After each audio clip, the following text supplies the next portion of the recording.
All right. I am live as well. Yep, me too. Everyone's Same. live. Everyone's live. I figure we'll go around really quick and do introductions. I'm sure probably don't all need to, but this way, in case somebody doesn't watch this channel, we all know who everyone is. Yeah. I'm David. I'm Brandy. Julius. And we're Max, our dog. We make 4/5 of story. Yes. Otherwise, she'd be bored. Yeah. 6-year-olds. Okay, let's go that way. So now we're going to. Well, the windows are different for everybody. Oh shit! That's for me. I don't know how it's for you. So Okay. whoever wants to go next, I guess. Go ahead. Not everyone at once. How about we have that host over there who just introduced himself actually call out each person to introduce? It'd be a lot cleaner. Yeah. Okay. So why don't I'm just to go around the way my up. So Broadened Maddox. Me? Yes, you're the hi. first person on my screen. I'm Bowden Maddox, a.k.a. Brent. I'm also one half of a RWBY reaction team. My daughter, Michelle, also reacts with me. You can find me on Bowden Maddox Presents. It's good stuff. Thank you. And then next we have, on our screen, we have Captain Obvious Shay. Hi, I'm Barbara, also known as Captain Obvious GA. I think most of you all know me. Hello. And that's it. We got Sirs and Madams. So. Hi, I'm Mary from Sirs and Madams, aka Lucy, and I also run the Lucy and Cheese YouTube channel as well. They do a lot of fun game stuff over there. They do. Craziness. I'm Bruce from Sirs and Madams as well, and that's pretty much it. All right, so then hopping back over, we've got Geek House. Hi, I'm Joey. I'm half of Geek House. Well, if you count all the cats that make cameos too, I'm like 1/5 of Geek House, 1/6 of Geek House. I don't know. But anyways, Avalon is not feeling well, so she's not here right now. But we do have one of our guys, that's Babel, sleeping over there, and others will kind of wander in and out over time. So because we have Babel, we have Hobo, and we have Magneto, and they wander through. But right now it's just me and Babel. Yeah, we're Geek House. We're another reaction channel, and we do other stuff like Let's Plays, and we do movie reviews and stuff, but we're mostly reactions. So, yeah. And then I've got Prince Alex next. Hi, I'm Alex. I'm on the channel Prince Alex. It's my own channel, and I don't know, I do a huge variety of things, mostly fandom related. So. And finally, we've got Hell's Mirror. Yeah. Hi, I'm Allie, and I'm from Hell's Mirror. I'm doing it alone. But I'm doing reactions at the moment. Maybe someday something more, but at the moment I don't have time to do much more. All right. So this is going to kind of loosely be organized with, we'll start with Volume 7, What We Like. Does anyone want to go first? I can't if no one else will. Real quick, Dean Barry's in my chat. Hi, Dean Barry. He was going to be part of this, but he couldn't get a schedule. If you haven't watched his channel, you absolutely should. It's another fantastic channel. Mm-hmm. I know Murder of Birds was trying to schedule it too, but he couldn't. So there are a lot of other people who wanted to be involved, but sadly could not. But we do have a good group here. Yeah. So I thought RWBY 7 was fantastic. Personally, I know that people had certain reservations about certain things. I did not. It has some of, personally, just to keep it really brief because I know we're going to go into detail over time. It has some of my favorite moments throughout the series, and it personally has my favorite fight in the entire series, which is RWBY versus Aesop. Team RWBY versus Team Aesop is personally my favorite fight in the entire series. Super cool. So, but overall, I thought it was a really good volume. I thought it had a really good ending, but it just makes me really mad and that we have to wait for the next volume. But that's what they're supposed to do, so I get it. My only reservation, and there's nothing we can do about this, is that we do not have a season of RWBY Chibi in between this and the next volume because I miss my RWBY Chibi. But that's it. Okay. I guess not. I mean, I don't know, but they've been quoting Neptune Ruby Chibi like every 20 minutes. Ruby Chibi's fantastic. I love it personally. So, and we didn't hear anything last RTX about it, so I really doubt that we're going to get anything at all. So they probably would have announced it already. They've been focusing too much on Ruby, normal Ruby. Yeah, which is good because the quality shows, and I'm cool with that. But I also love Ruby Chibi. So. I want my cake and I want to eat it too. Yeah, exactly. All right, next. I'll go next. I agree with you on the fight. That has to be my favorite scene, my favorite fight scene out of the entire series so far. I do like the development of Weiss and Winter. That's the most notable one was Weiss and Winter and her development, and also seeing their brother kind of get thrown to shit for what happened to him. That I do wish to see more of Winter and Weiss coming back together in the next episode, in the next season. Excuse me. I'll keep real quick. The more Weiss you can get in there, the happier I'll be. So. Best girl. Best girl. Yeah. Yes. Best one. Well, I mean, Weiss is awesome. Chiru, best girl is okay. Oh, okay. Okay, yeah. I can get behind that. All right. Yeah, should I go? Go for it. Go ahead. Yeah, I like Volume 7 more from a storytelling perspective because they have so many, like, morally gray opinions and stuff like that, and I'm a big fan of that, so I kind of like to see how they have, like, different opinions on stuff, even though I don't agree with some. But I think they did that very well this volume, so I'd say that. And if it hasn't been obvious, was great. If it hasn't been obvious, there will be spoilers all throughout that. You should know that if you're in the chat. We're going to spoil the shit out of this volume. You should know that by now. So for everyone, I figured 8 hours gave me time to go to work because I work Saturday. Yeah. But also gave everyone time to watch the episode before they came to. Yeah, absolutely. I know a lot of you have been lucky. We have not had our reaction cleared yet, so nobody's watched our reaction yet. Ours cleared just a couple hours ago, I think. So. Yeah, mine are late, so you may be waiting a while. I had more than 1 or 2 weeks this volume where I forgot to put the episode up until like 2 days later. I'm like, oh shit! Yeah, that should be up on the channel. I usually put them up on Mondays, so it's gonna be cleared up. Not that fast. Subtitles in for Clara when she's not understandable, so sometimes it'll be Thursday when I'm finally done. Anyone else want to go? Bruce. Okay. I'm kind of split. I like the Ruby, Team Ruby and Aesop's fight, but I really like what they did with Neo with the 4-on-1. That was very cool. Yeah, I wanted more of that. Yeah, exactly. Same. So that one, I was kind of like, okay, she is the definition of grace at this point. So basically, those split legs, toys with everyone with 4-on-1. So I think that kind of became, let's say, 51-49% between the two. It's that close, but yeah. As far as anything overall that I really liked.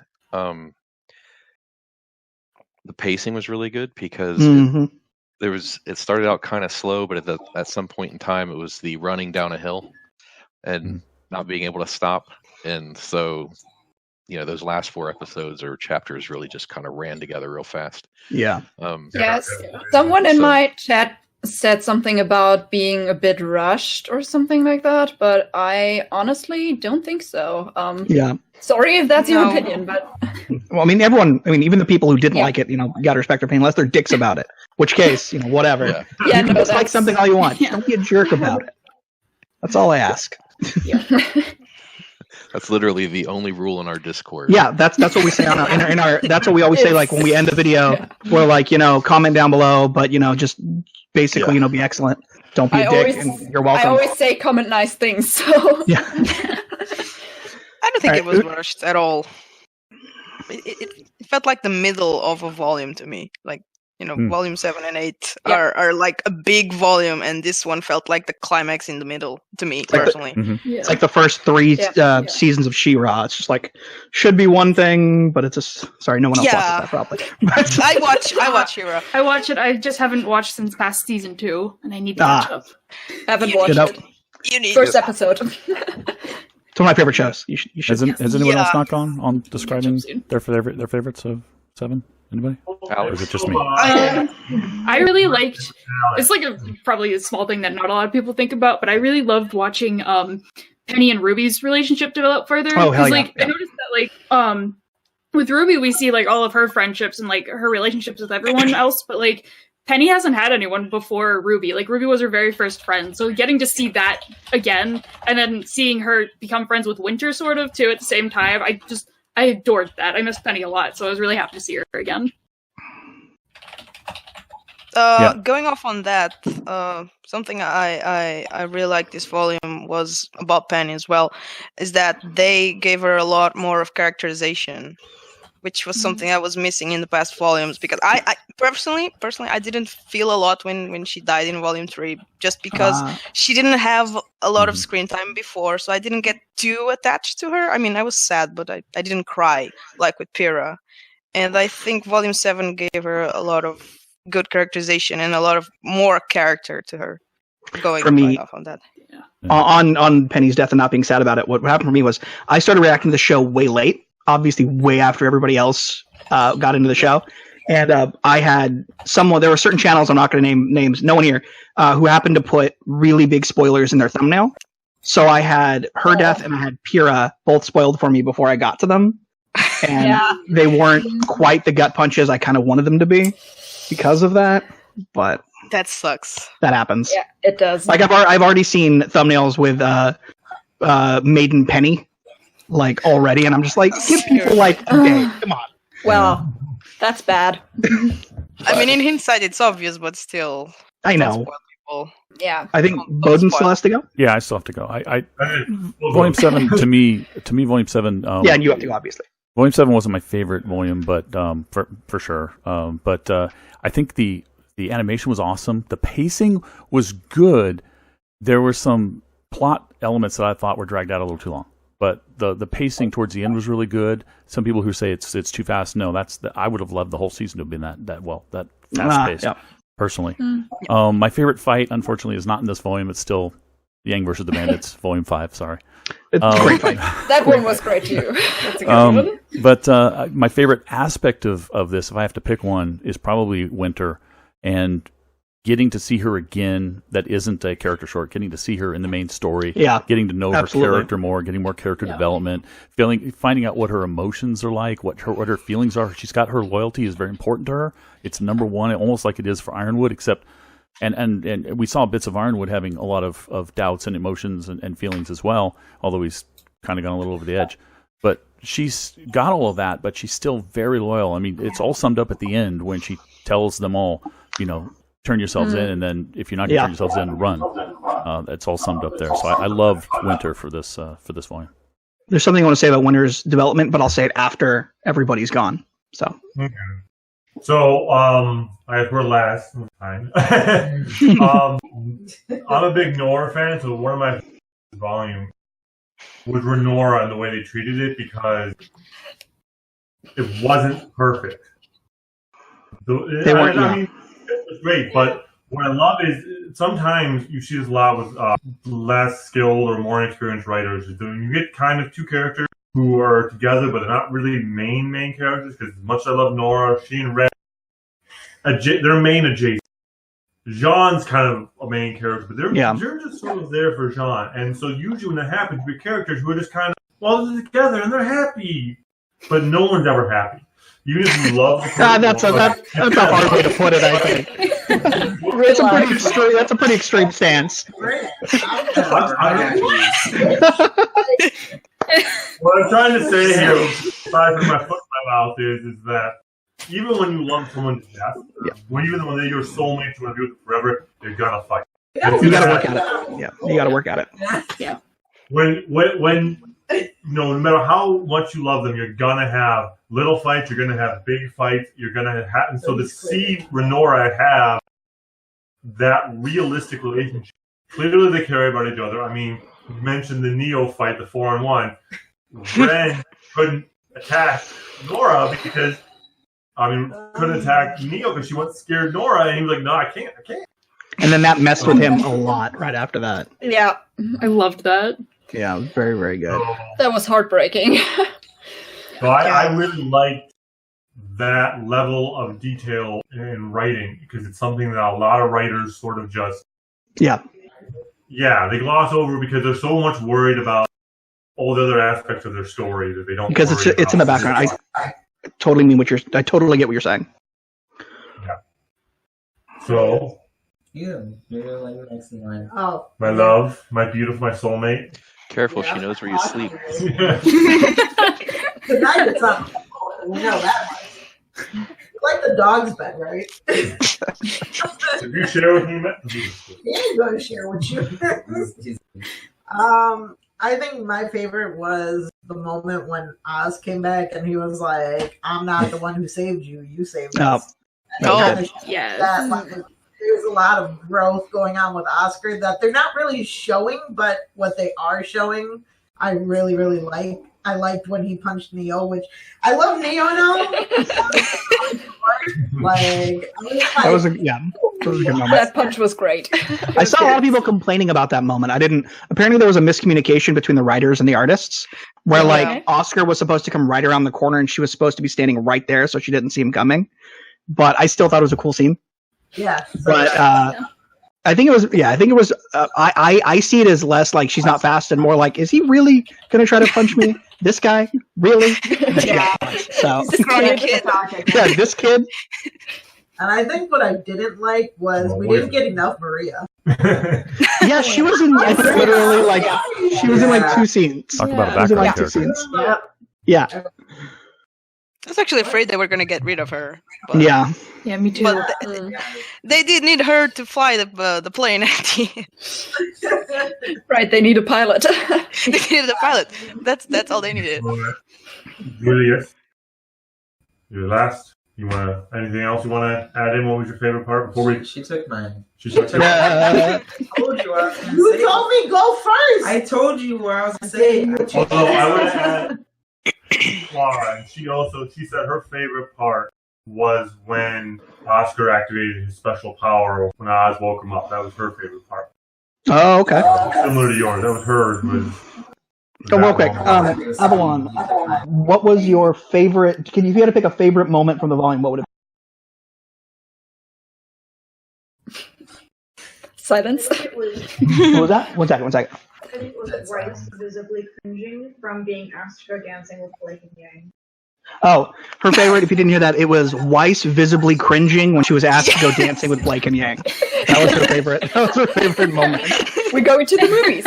Yes. Yeah, we're going to the movies. Real quick, what I wanted to say about Winter's development before I forget, because I will, is I think one scene in particular really, really, really showed her.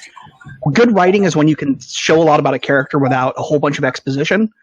Though exposition can be awesome, obviously. But the scene where she is at the meeting with Ironwood and Robin and her father, and you see her just kind of like tapping her foot, and she's just like doing everything she can to stay stoic, and then just has that incredibly brief slip up, which he wanted to happen, tells just so much about her, in my opinion, and her history and her connections that I think her giving way more than her giving a speech would have.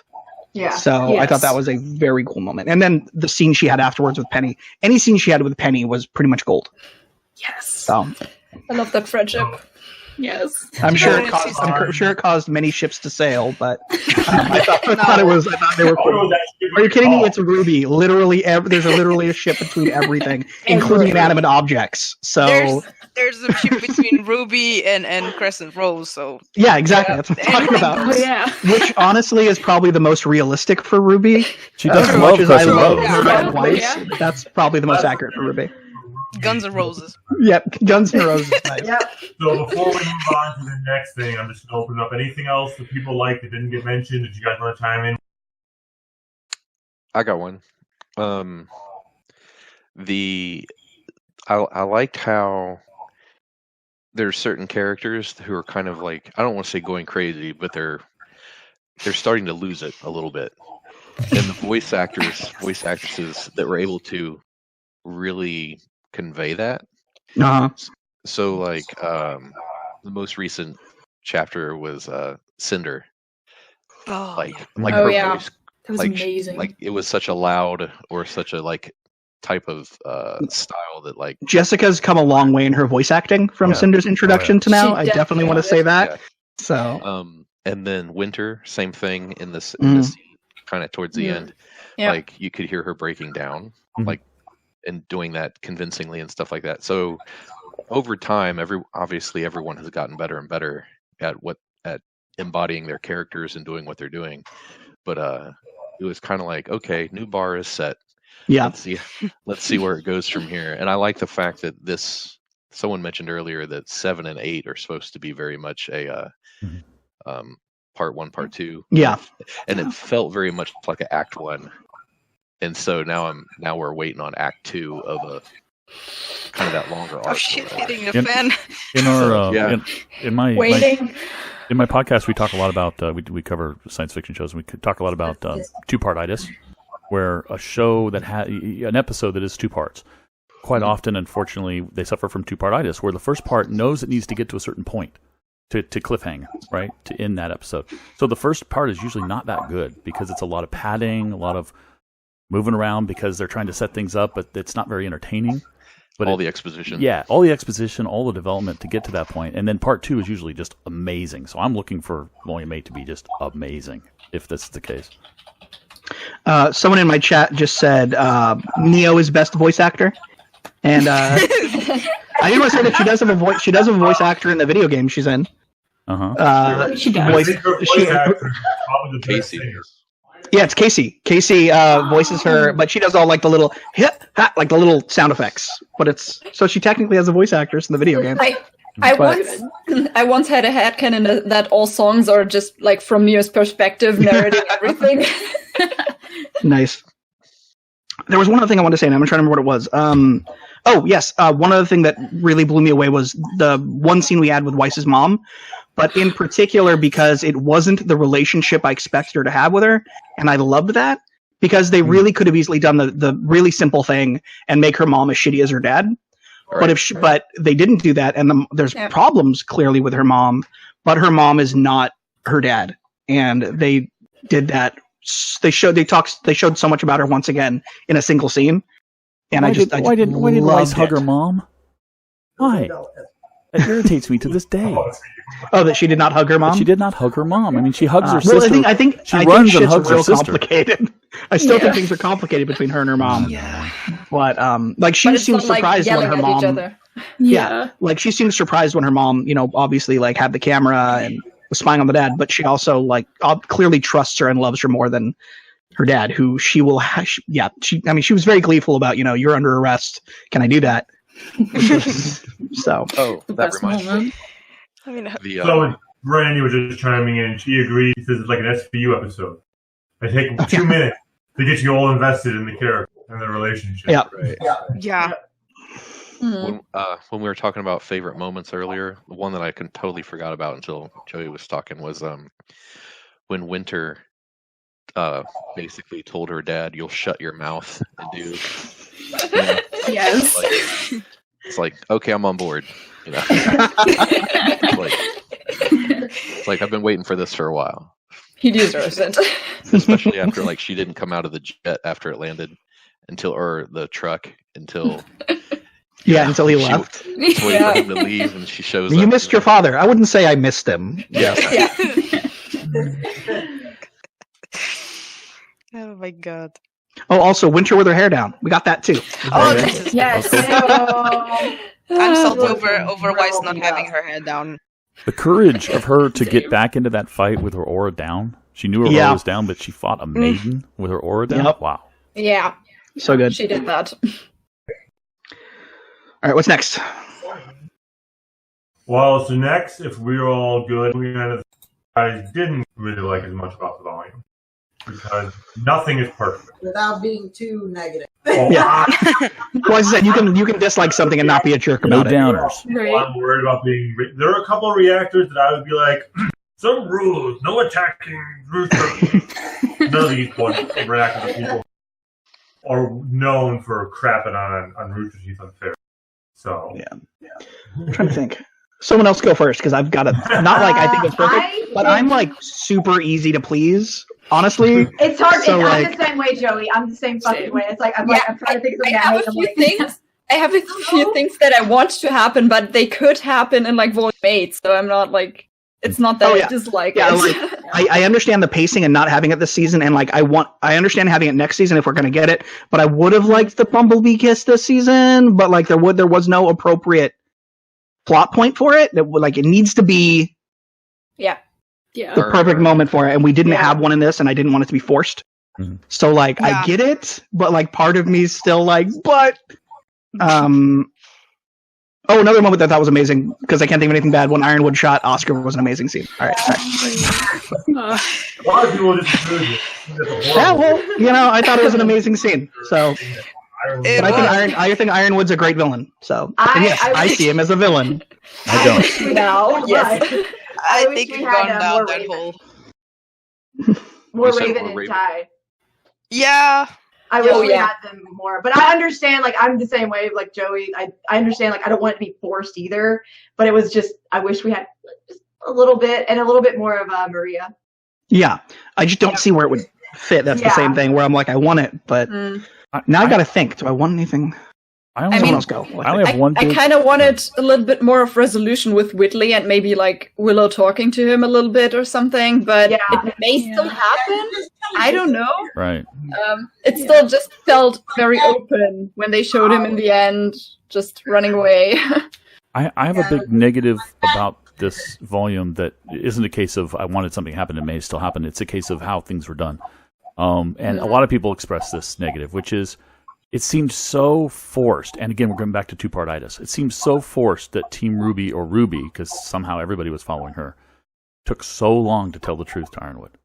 That didn't make a lot of sense to me. It made sense in the first 2 episodes, but after that, it made no sense. And every episode was like, tell him the truth. Tell him They had to make it paced out, though, because they had to drag that out, because they had to have him crack at the end from learning the truth and all of the stuff happening at once and all that coming down on him and him just flipping out. So they had to drag that out. I understand why they did it. I just didn't like it. I honestly got mad when she did finally tell him. I was like, I would no.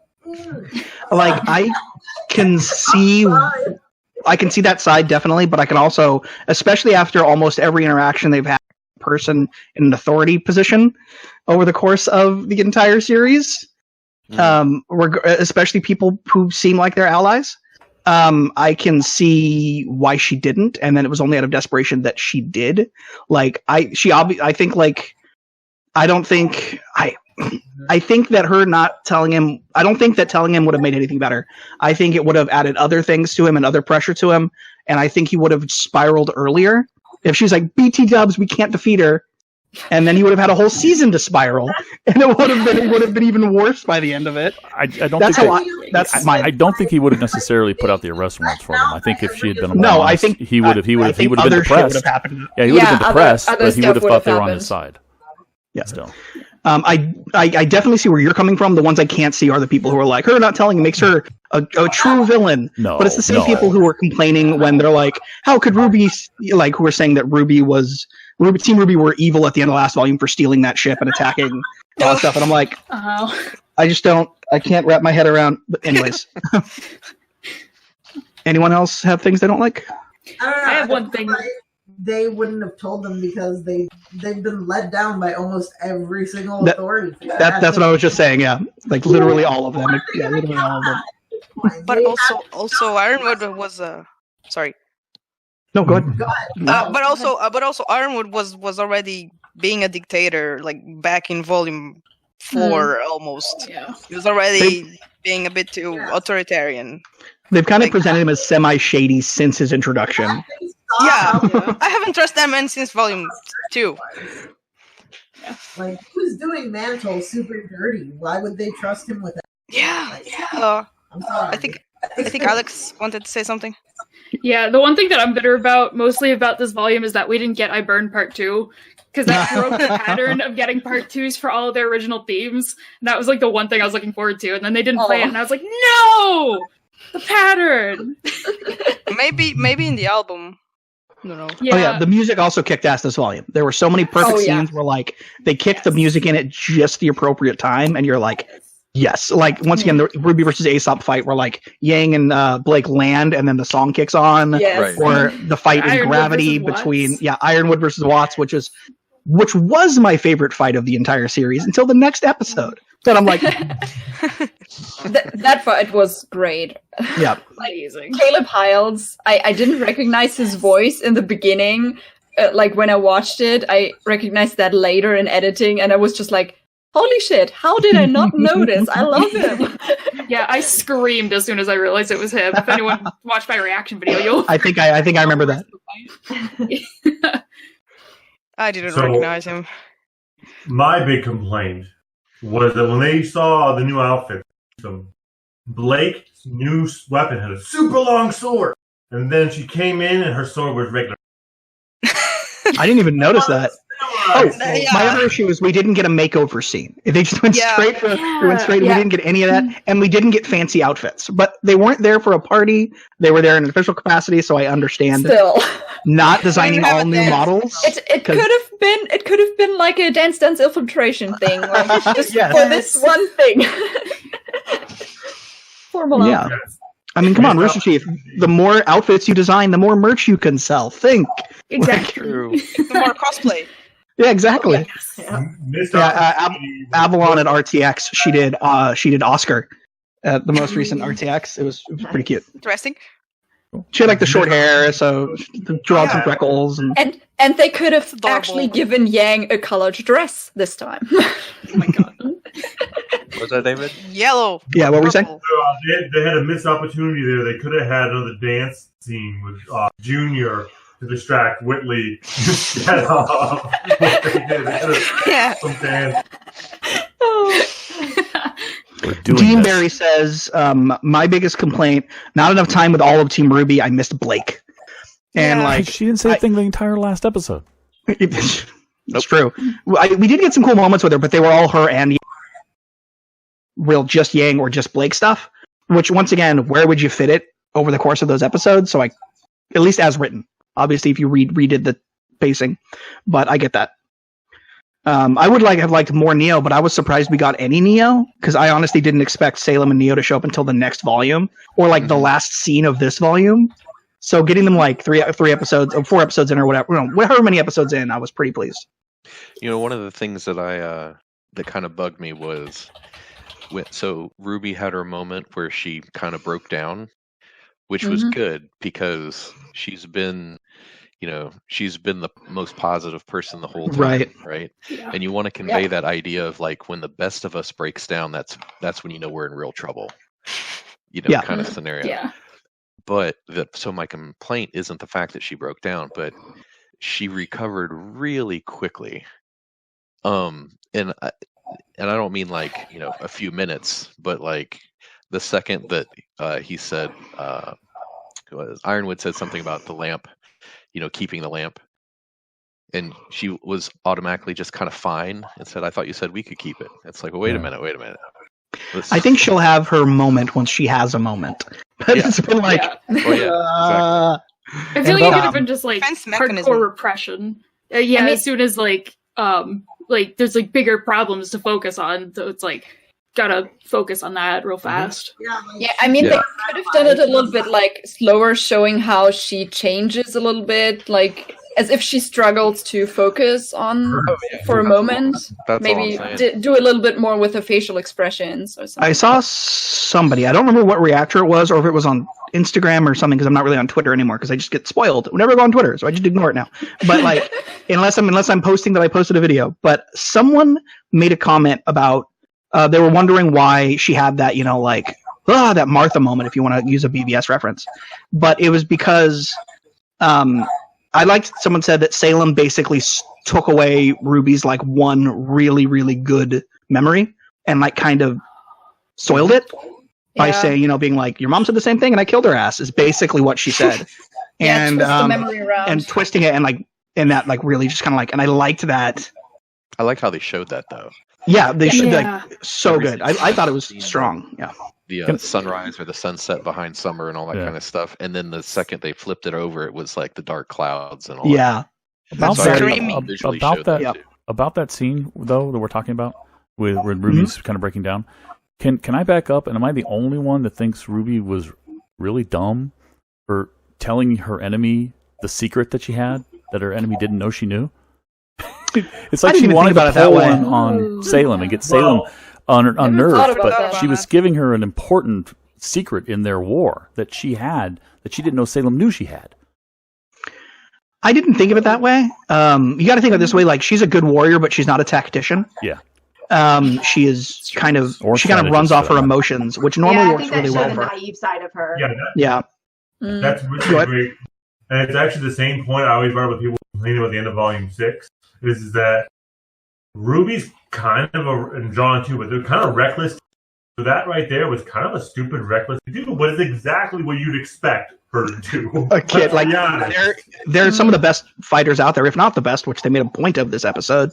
But they're still kids who are still sometimes reacting like kids, which for better or worse. But yes, that was a dumb decision on Ruby's part, but I think it was a purposefully dumb, if that makes sense. I could see that fitting her character because she tends to be very brazen.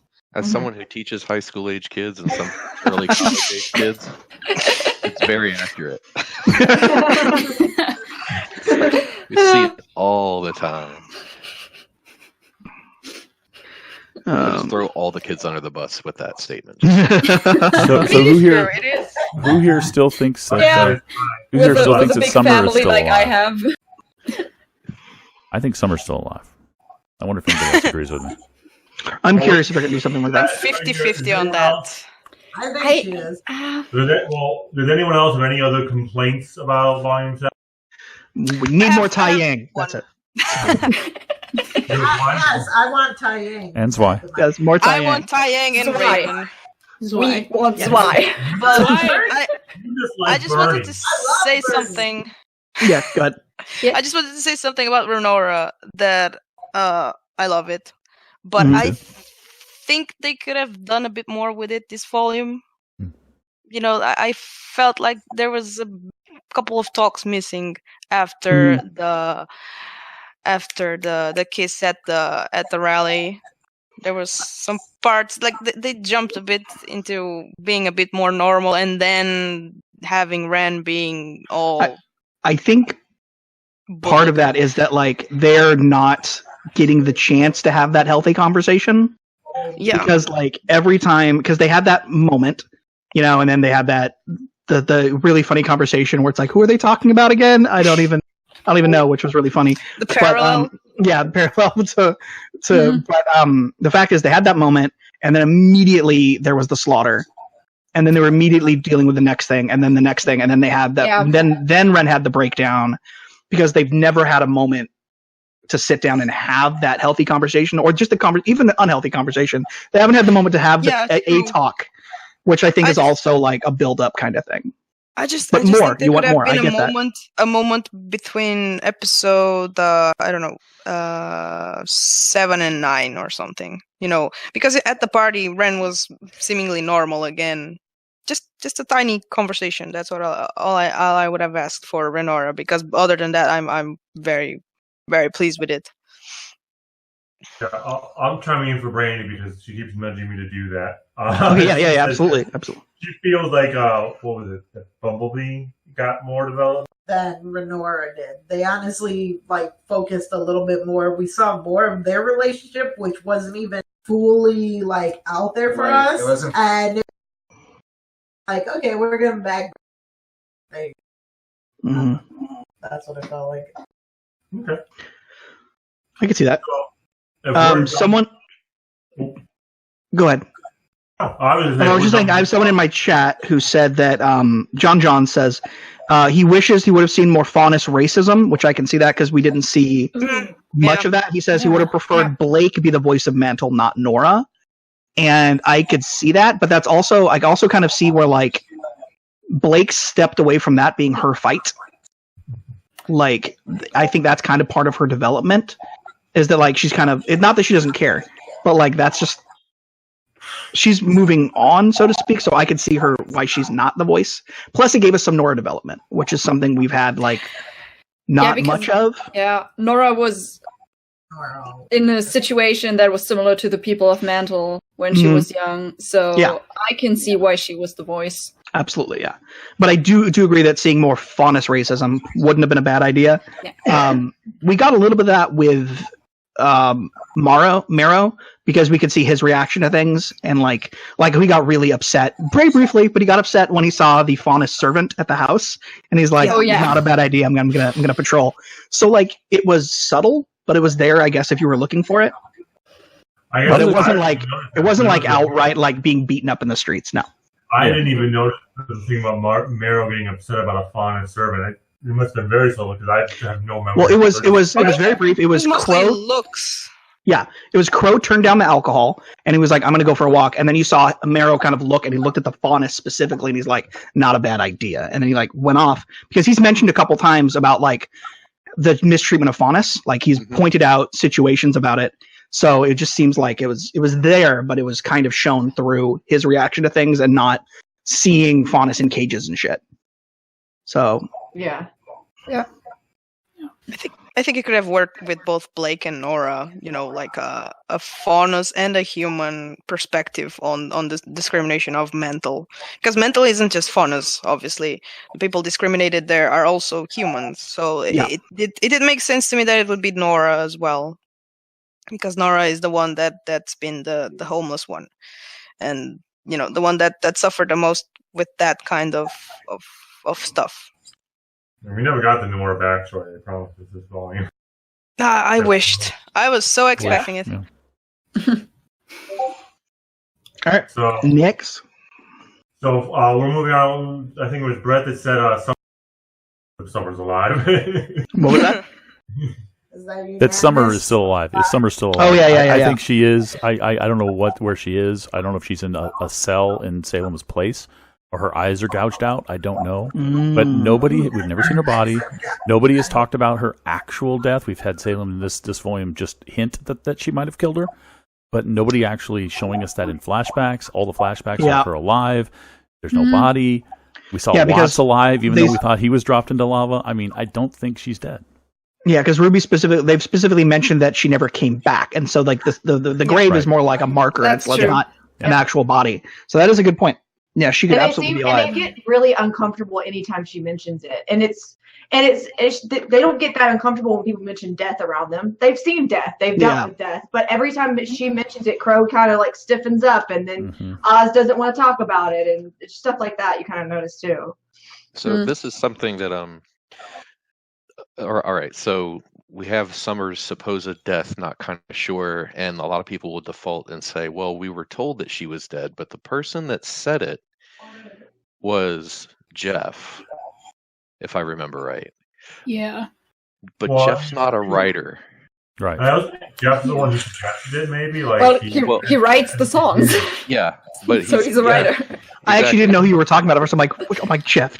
Sorry. Okay, sorry, Jeff, the music. Okay, yeah. Gotcha. Now I know who you're talking about. So when he mentions it, I'm not sure if that was if he said it because the writer said yes, this is definite, or if it was a suggestion of when you're writing these tunes, this is what we need to convey. And so the assumption is that she actually is. Yeah. So I'm not sure. And I basically put it this way: unless it's one of the actual writers for the show says something, then it doesn't count. Or go ahead. Sorry, no, you go first. He also said like it wasn't about Red Flake Roses Part 2. At least wasn't specifically about Summer's death. It was about RWBY's perspective of Summer's death. So if RWBY is convinced that Summer is gone, then there's no confirmation there that she actually is gone. It's just RWBY's perspective of that. Right.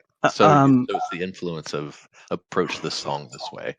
Another example is another possibility is basically how I run D&D, which is come up with an idea, leave it open enough, If 12 sessions down the road you have a better idea, they never know that you switched out the idea, so you just jump right in. Yeah, you didn't. I just got a comment in the chat from the Skyheart 5. Don't forget, at some point Salem went from killing Silver-Eyed warriors to wanting to capture RWBY. So that is an interesting point to raise there too. Yeah, because that's a good point. Well, so maybe Summer is captured. Yeah.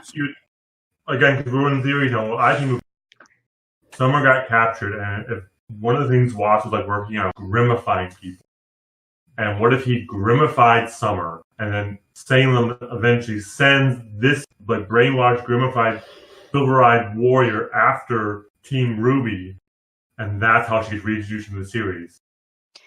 Well, a silver-eyed warrior who's grimified would be taking herself out. But it would be so cool. Would it work on a silver-eyed warrior?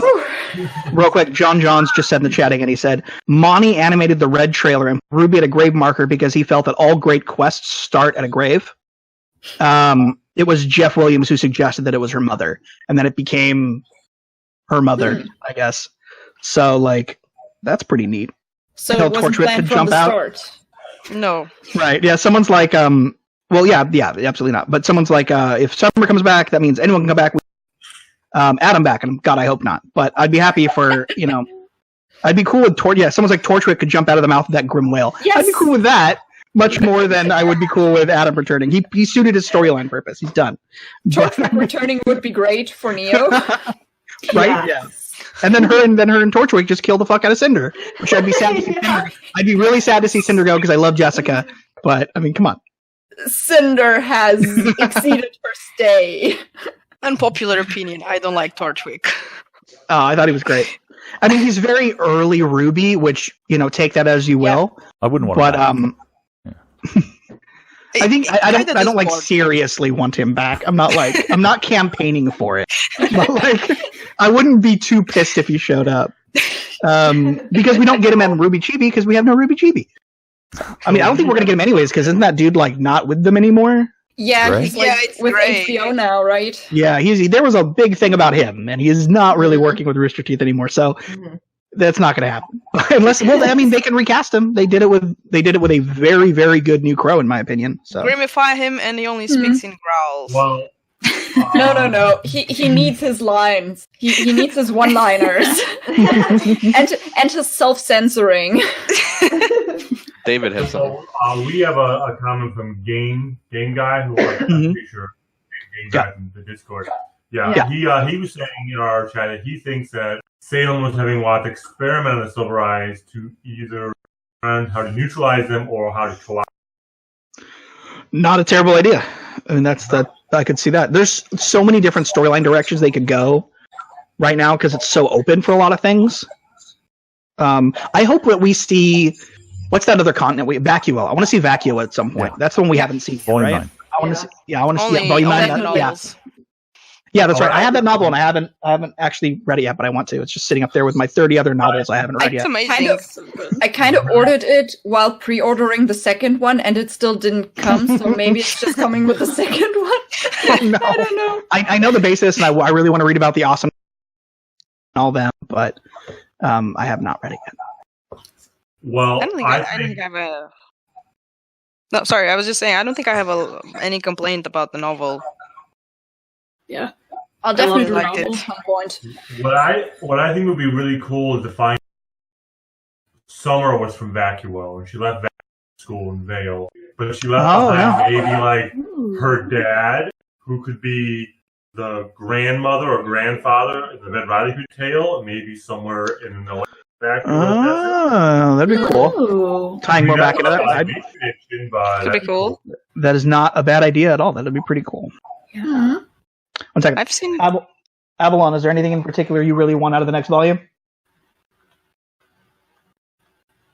I'll let you know what she says. The needle for Avalon.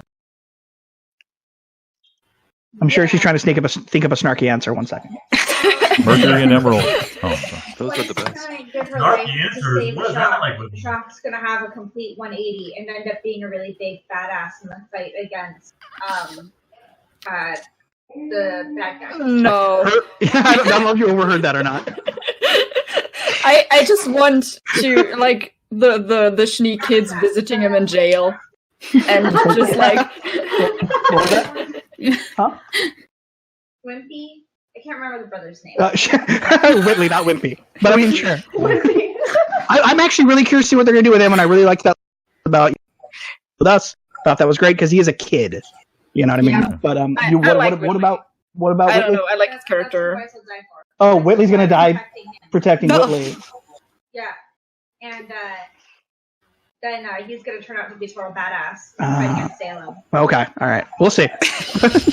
Okay. Drop the hero. Wow. I guess. You heard it here first.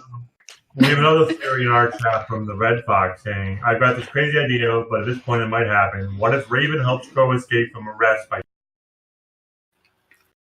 By what? By what? Cut out. We didn't hear that. Like she portals into Crow. Oh, arrests portals? him, and she pulls him out. That would It'd be a really great interesting way to way. escape. It'd be a great way to bring her back. It'd be a great way to bring her back in. Which It I'm would be a for. very RWBY way of doing. Portal to Yeah. Crow, and then portal to Tai away, or to Yang or something. Is Dean anybody Barry- else? Oh, sorry. Go ahead. I was saying Dean Barry is saying that Volume 8 is going to be the Empire Strikes Back of the series. That's his view. It's going to be Okay. huge losses, insurmountable odds, supreme villain meeting the ragtag heroes, etc. And I could see that as an example of what it's going to be like. Because this one doesn't have because Empire ends with super we lost in every possible way, which we didn't quite get in this one. But I could see them doing because we know they're renewed for 2 more volumes. We don't know if there's any past that. Am I correct? I So haven't far, I mapped out know further, that. but haven't been renewed. Story in 9 volumes. Yeah, I think so far I know they announced at RTX they were officially renewed for 8 and 9. But that I don't know. I don't know if that means that it ends at 9 or it's just we'll see how it does financially and then we'll renew it for more. I do remember them ages ago talking about how every 3 volumes was supposed to be a season, and then there were going to be I think how many seasons? At least 4 seasons. I think I remember them saying. I mean, So, that's fine. I don't- Keep 12. hook it to my veins. I'll keep watching it if you keep making it. It's fine with me. Yeah. Yes. But- I mean, we still have to see Vacuo and then go back Yeah. to Beacon and Vale. Yeah. So, to tie 2 of our predictions together, the scene I want, Summer is alive and she comes back, and let's say she travels with RWBY, and they eventually get back to Beacon at the end of, why is Max here? The question is, why wasn't he here earlier? I want to see Summer run into Raven and Ty, and her be like, what are you doing with my husband? Nice, yeah. Don't get me started. I just love all the memes of Ty and that's kind of inappropriate, but Ty and every member of the team have made some very funny memes. It's canon. Yeah. It's canon. Yeah. I do want to say that I want to my hat's kind of off too. I'm not going to get into the Crow's last voice actor stuff. I don't want to talk about that at all, but I do want to say I did really like the guy for the season. I mean, it's not, I don't remember, what's his name? Jason? Okay, well, Jason. Yeah. Okay, cool. But you can, in the current one, you can tell it's not the same guy, but at the same time, I still does an exceptional job. And I think at certain points he's better because there's certain. I don't think, personally, but I thought it was. I thought he was very good. It could have been way worse. So. Oh yeah. I thought it was fine. Not on board, but Yeah. as on because he's sober Crow, trying to better himself and all of that. It honestly felt like that voice actor did a really good job because it kept Crow, but it also grew on him because it was hey, he's sober now, he's doing better for them. He kind of got that slap upside the head. So John Johns brought up the question. We're talking about the moms, and he said Real Housewives of Vale, and I thought that was instead of Real Housewives of Vale. I thought that'd be. Wow. I just had a comment. I just had a comment. Don't you all want to see Atlas fly over to Vacuo? Yes. God. That would be amazing. I want to see an amazing fight scene taking place on Atlas as it. I'm sure we're gonna get that.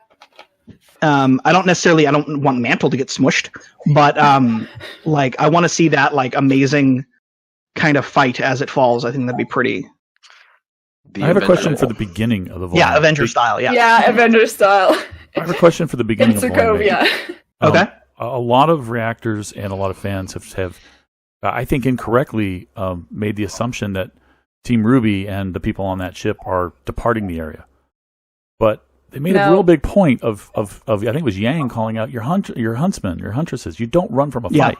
And they're not abandoning it. I never thought they were abandoning it. They're going to turn around. They're going to engage in the fight. Of course they will. I never thought they were leaving. I personally never thought they were leaving. I figured they were going to rally and figure what we're going to do. Yeah. But I never saw. Reassess the situation and then go back and fight.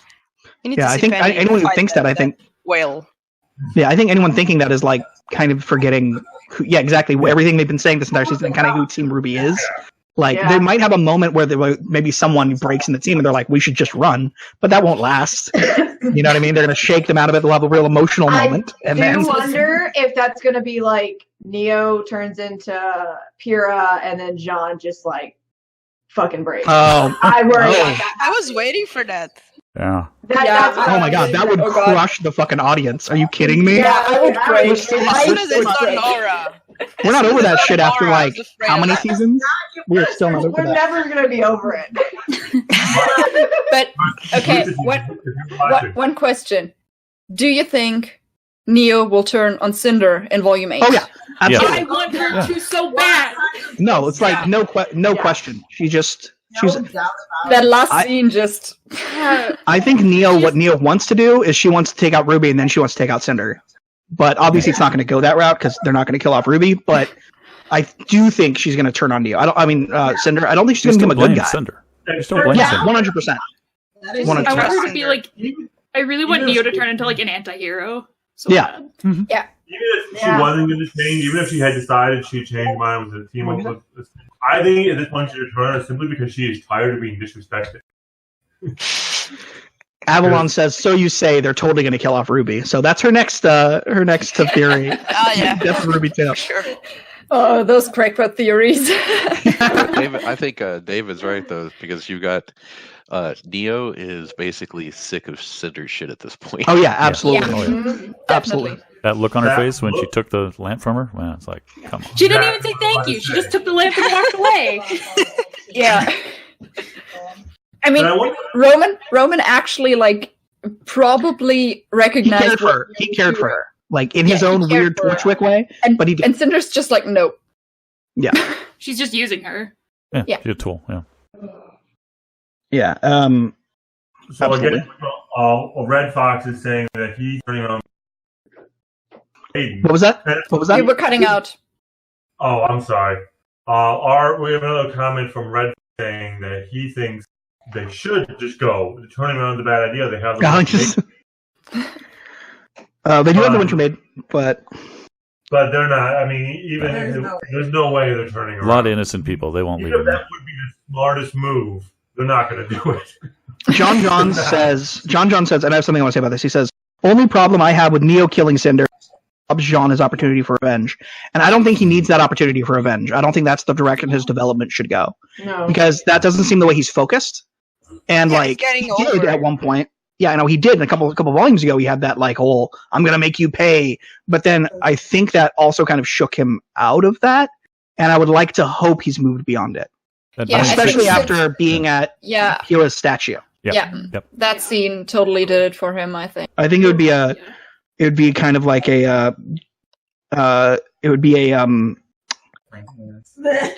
Lannister-esque step back in his character development if he decided he was going to suddenly kill. Oh, don't bring that up. Revenge. Sure, there we go. Jamie Lannister step back. I'll bring you back to my twin sister. That is horrible. Sorry, I didn't mean to sidetrack, but that's just what I mean. I think it would be. I think him seeking revenge at that point would be a step back in his character development. You just had to bring that up, didn't you? I know. I mean, if the opportunity arises. Bill Sotheby says Neo could backstab Cinder, but that sets her up for Jean to take her out. I could see that happen, but I don't want it to be like Jean being all consumed with his need to kill her when he sees her. I just don't want that because he seems more than that as a character. At least I like to think so. Yeah, here Andy Ross was saying Jean being able to save a character, Weiss, overrode a lot of his desire for revenge, and I think that's a point Absolutely. too. Yeah. Mhm. And yeah, and okay, so I'm curious about something that I might have misunderstood or I didn't understand. The green globe that went around Oscar, was that Oscar semblance popping up for the first time, or was that because Osman. But Osman specifically said, "I didn't save you; you saved us." It was Oh, Osman's it was magic. Osman's But I magic. think it's But the Oscar magic. accessed it. I think it's just the Ospen magic that we had. I don't think it's the semblance because we saw the energy thing in Volume 3 at the end in the fight against Cinder. So it has to be something that they both And have. you saved us means more than just the fall. He's talking You're right. about That's saving why him as a person. that just kind of clicked in my head. I was like, "Oh no, wait!" Yeah. So it means as people, and that makes the line make more. Okay, that just clicked for me. Okay, cool. Because that's what I was like. Oh, okay, cool. His cane lit up, and then he also said, "This is why I have the new memories." So I think basically Oscar is he gave Oscar the necessary memories. Yeah, they're starting to merge more because they're supposed to start merging more over time. So I think that's Was that the time thing stored in the cane? Because No, the cane but it's said to store time or something like that. Well, no, it's they've confirmed that at a certain point that the cane is not one of the relics. No, not because the that relic. was a big. Not the relic. Not Oh. the relic. But the fact that the cane is supposed to store time or something like that. I remember that being a thing. That Ospin's cane stores time. And the fact that it did lit up and then Oscar regained Oz's full memories. Yeah. Maybe it was from that, the memories stored in the cane, I guess. Possibly. John says Just occurred to me. my only fear in the show is that they might Tony Stark Ruby in the end. Oh boy. I hope not. Please don't. Avalon just I went, couldn't yeah. handle it. But that's just If they Tony feeding Stark off other anybody, people's it'll fear. be Winter. Yeah. I want to see Winter and Ironwood come into conflict next volume. I don't see Winter full on joy because that doesn't seem to make sense after the finale. But I absolutely want to see her confront him at some point about the decisions he's making, which unfortunately I don't see going well for Winter. But I still don't see Ironwood full on killing her. But it really depends on how hard they're going to double down on his crazy. I don't think which they really did last volume. Yeah, which they really did the last episode with the whole "you can call me General" bang scene, which was like, well, you're the bad guy. Shooting little children now. Shooting children now. I was so pissed. That was the first comment in my chat when we were just getting started was, have you guys discussed the murdering of children yet? We were talking about that episode. I mean, it's always a lively topic.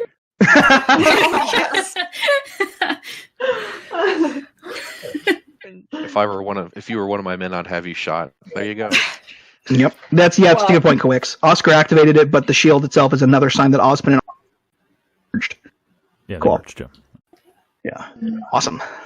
Good stuff. So, anyone have a favorite song from the volume that stands out? I don't have the soundtrack memorized, but like I had a song in the beginning, like Brand New Day was kind of my feel-good song for quite a while, but since I can only listen to the version that was in the show, and then Chapter 12 happened, I didn't feel like a feel-good song listening to that anymore, because I heard Cobra's voice. Yeah. For me, it was, I think that the once again, the RWBY Aesop song, the one that, when Yang and that one Blake. is great. Yeah. It's fucking, I haven't listened to it outside of the episode, but I just feel like, so good. Mm-hmm. So good. I like that one and Like, the one for with singers, Ironwood. That is, wow. Oh, real quick, like, Avalon and I are going to be doing soundtrack reactions soon, but the way we're going to do them is we're going to do them as live streams. So if anyone's interested, there'll be announcements of that on the channel later. But we're finally going to do those because I only reacted to Volume 1 before, and everyone's like, where the fuck are your soundtrack reactions? They're finally coming. Yeah. Soundtrack wise, I think the one that I like the best so far is Until the End, which as when Oscar's falling. Yeah, we didn't hear too much of it yet, so I kind of want to wait until we have the. Well, yeah. Yeah. The thing that I like about it though is so Casey wrote that one. It wasn't just wow. Yeah, right. So it was all her, and it sounds very distinctly her own, it doesn't sound like something Jeff wrote. It doesn't even sound like her dad's style. In fact, it sounds more. It sounds almost like "Okay Goodnight," which is her band. Okay. It has that kind of distinct kind of thing to it. But yeah, so and the lyrics they're kind of. I mean, we put that one lyric video up, but the lyrics are kind of hard to hear as you're watching it. Yeah. Because you have Winter's dialogue, and of course Osmond's talking over everything too. But yeah, the sound of it's very distinctly hers, and I really like that because it's really cool to hear artists come. I mean, this is musician talk now. Sorry, but but it's really cool. Oh, there we go. To see somebody come into their own. Like figure out their own sound. Oh yeah, absolutely. Their own style. Mm-hmm. Everything okay, David? There, it looks like you're. I have no idea. I think that something went all Schwaco. Technology. Yeah, you can see it. All of a sudden, I think it went to it picked us out of full screen and went into the window again. So you have a picture shot of you guys rotating through and me restoring the window. Because apparently, if I would go to thumbnail right now, like if I were to go to Discord, you guys just go through each of your pictures in succession. Ooh. That was a really good song. The fall song was a really good one. Until I hear the whole soundtrack, I don't think I can pick a favorite, but I really same thing. Like the last volume, I kept being, this is my favorite song. Then I'd hear another song, and then I heard the whole soundtrack, and I was like, damn it, I can't choose one. And I think this volume's going to be pretty similar.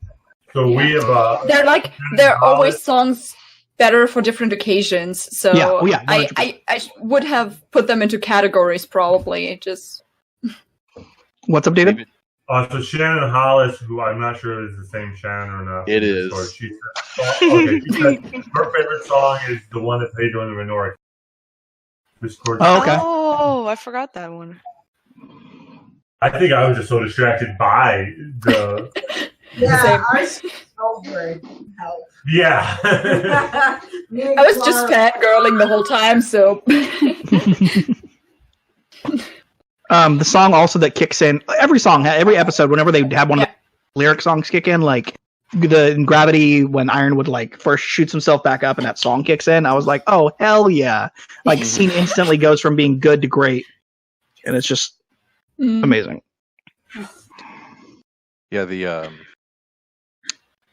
Arnold said something today on his live, stream of the reaction or the scheduled stream of the reaction.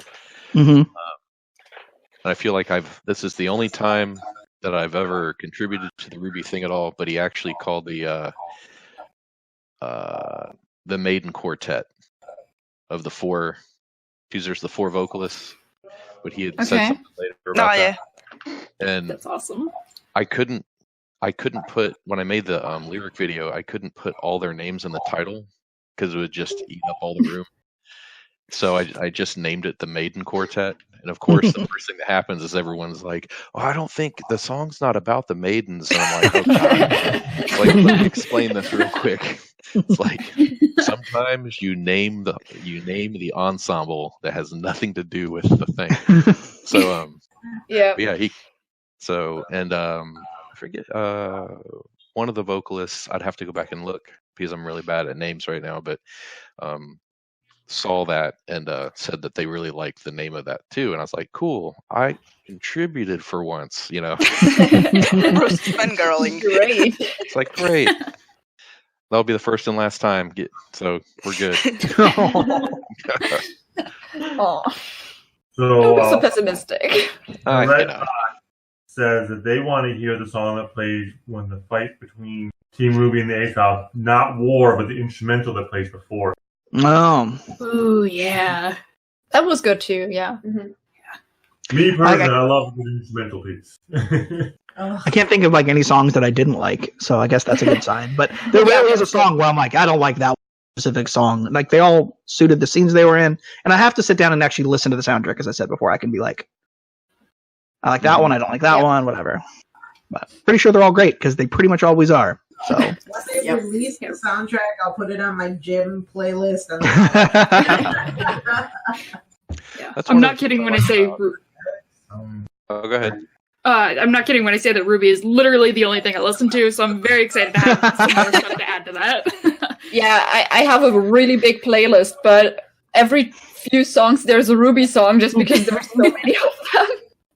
Yeah. That's like me and the Life is 6 Strange albums. soundtrack. Well, unfortunately, I use YouTube for my music, which means now my playlist is shot of RWBY songs because of Flip deciding to step back and take all his videos down. I'm like, no, I've gone from having every third song being RWBY to having every 11. Yeah.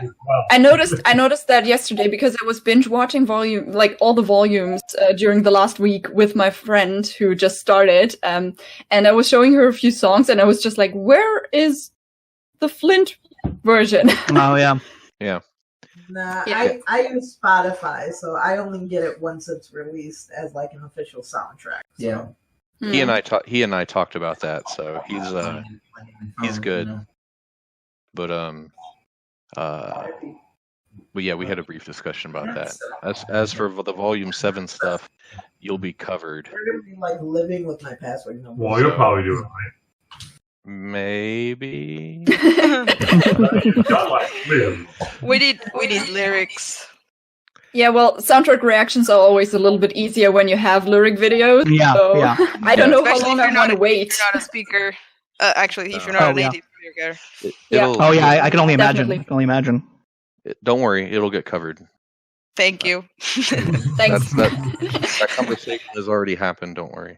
That's the thing. It's like we're gonna finally do our streams about the soundtracks, and all those videos are gone now. Right. It's much less easy than it used to be to do those, but it'll be fine. I'll just like bring up the lyric website and like be like, all right, here are the lyrics. It's not as cool, but Easy lyrics.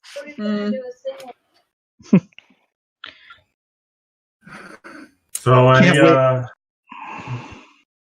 Well, a little bit earlier, someone commented and said, what would you say to the Aesops if you saw them again?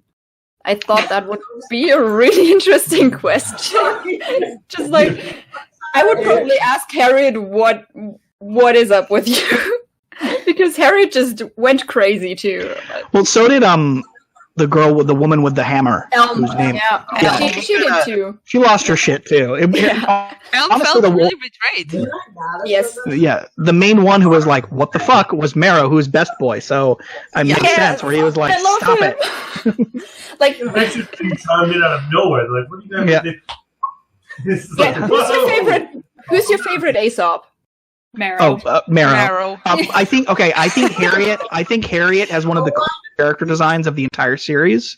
Honestly, I love her character design, but Marrow is the best character. So what was hilarious is that I hated Clover. Like, you hated Clover? This guy, and they liked him. But then when the entire scene happened where he died, I was like, oh, I actually like. I think that. And they're like, no, he's a jackass. We completely split. So I hated Clover. And then I was like, yeah, I like it. And then they were just like. I liked Clover in the double pack with Crow. Right. If he would be like just on his own, I wouldn't be such a fan. But like in double pack with Crow, it made much more of an impact because I was worried about my baby Crow. Yeah, I was you too. had no reason to be worried. Right. I think I spent like 2 minutes quiet after that scene. I had that. Okay, I mean, I started avoiding Twitter to avoid spoilers, but I go on there to like post when a new video's out, and unfortunately, Av's hours have been like she gets home at night, and that's when we were reacting to the episodes. So that episode, I hopped online to like post that a video had dropped, and I saw one image which spoiled it for me, which was it best new ship of RWBY, and it was a picture of Lucky, a picture of Clover, and then Crow's sword. And I was like, well, I guess I know what's happening. I didn't get the context. I didn't know the context. But that was our pause. Let's calm down, Clara. I noticed that I'm pretty much a masochist because I ordered the pins, Crow and Clover, the pins. And I was just like, why am I doing this to myself? But, you know. And I also like drew the picture. I don't know if you can see it because it's going to be pretty small, but I drew the picture of Clover and Crow after I watched that episode. Oh. I was just like, it was maybe like 3 hours later, and I was just like, I have to draw Clover. It's a way to cope. Everybody in my chat's arguing over who best girl is now. People are actually saying that the best it's like best girl is spelled Harriet, is what I just saw. And then Elm, you misspelled best girl. I saw that one too. And it's just like all kinds of like, oh yeah, sorry. Okay, you clarified that was Aesop's only. I was about to fight you in the street for Weiss's honor. So I guess they're just specifically discussing. Yeah, okay, Aesop's. So again, from our chat, we've got Red Fox saying he's wondering what's going to happen when Aesop gets the news of what happened to Clover. It was interesting to watch that. And then Shannon was talking about how Clover was supposed to be opposite everything that Crow wanted to be. Opposite semblance, had lots of friends, esteemed huntsman, and then even was gone. But yeah, so he was supposed to be this. It is curious. What's going to happen when they find out? I actually haven't thought about that. I didn't think that they're going to have another, but yeah, they absolutely are going to have another confrontation up next season, and it's going to be, and it's going to be a lot rougher. Wow, I didn't even think about that. Holy shit! I can't wait for that fight. They're like talking about being professionals and not being friends, but especially in some of the scenes, I thought that we were seeing like between Elm and Clover, for example, there was kind of like a buddy relationship. And I think that's gonna hit them hard. Yeah, no, it's gonna be. Oh shit! Yeah, I hadn't thought about that. Oh man, that's gonna be really insane next season. Basically, excellent. Clover's luck helped them. Yeah, they lost their luck basically. Well, it makes me wonder how good luck could he have been. I mean, come on. Well, Crow countered it. That's the thing is, Crow countered it. So when they were in each other's presence, they were just two guys. Instead of like unlucky guy and lucky guy. Yeah. So if he had not been with Crow, that like basically never could have happened to him. Because I imagine when he was not around Crow, he would be more like Domino from Deadpool 2 or the comics, where like shit's just working out. Yeah. But having Crow around, So did you think that maybe Aesop's did so badly because Clover wasn't there? Oh, it's because they got used to Clover being around and giving them good luck. That. Yeah. I didn't think about that. Could have also one of the best lines of the season was or the show, in my opinion, one of the best lines was that whole, we're the best in Atlas, and the whole "you were" was such a great line. So good. And you trained us. So good.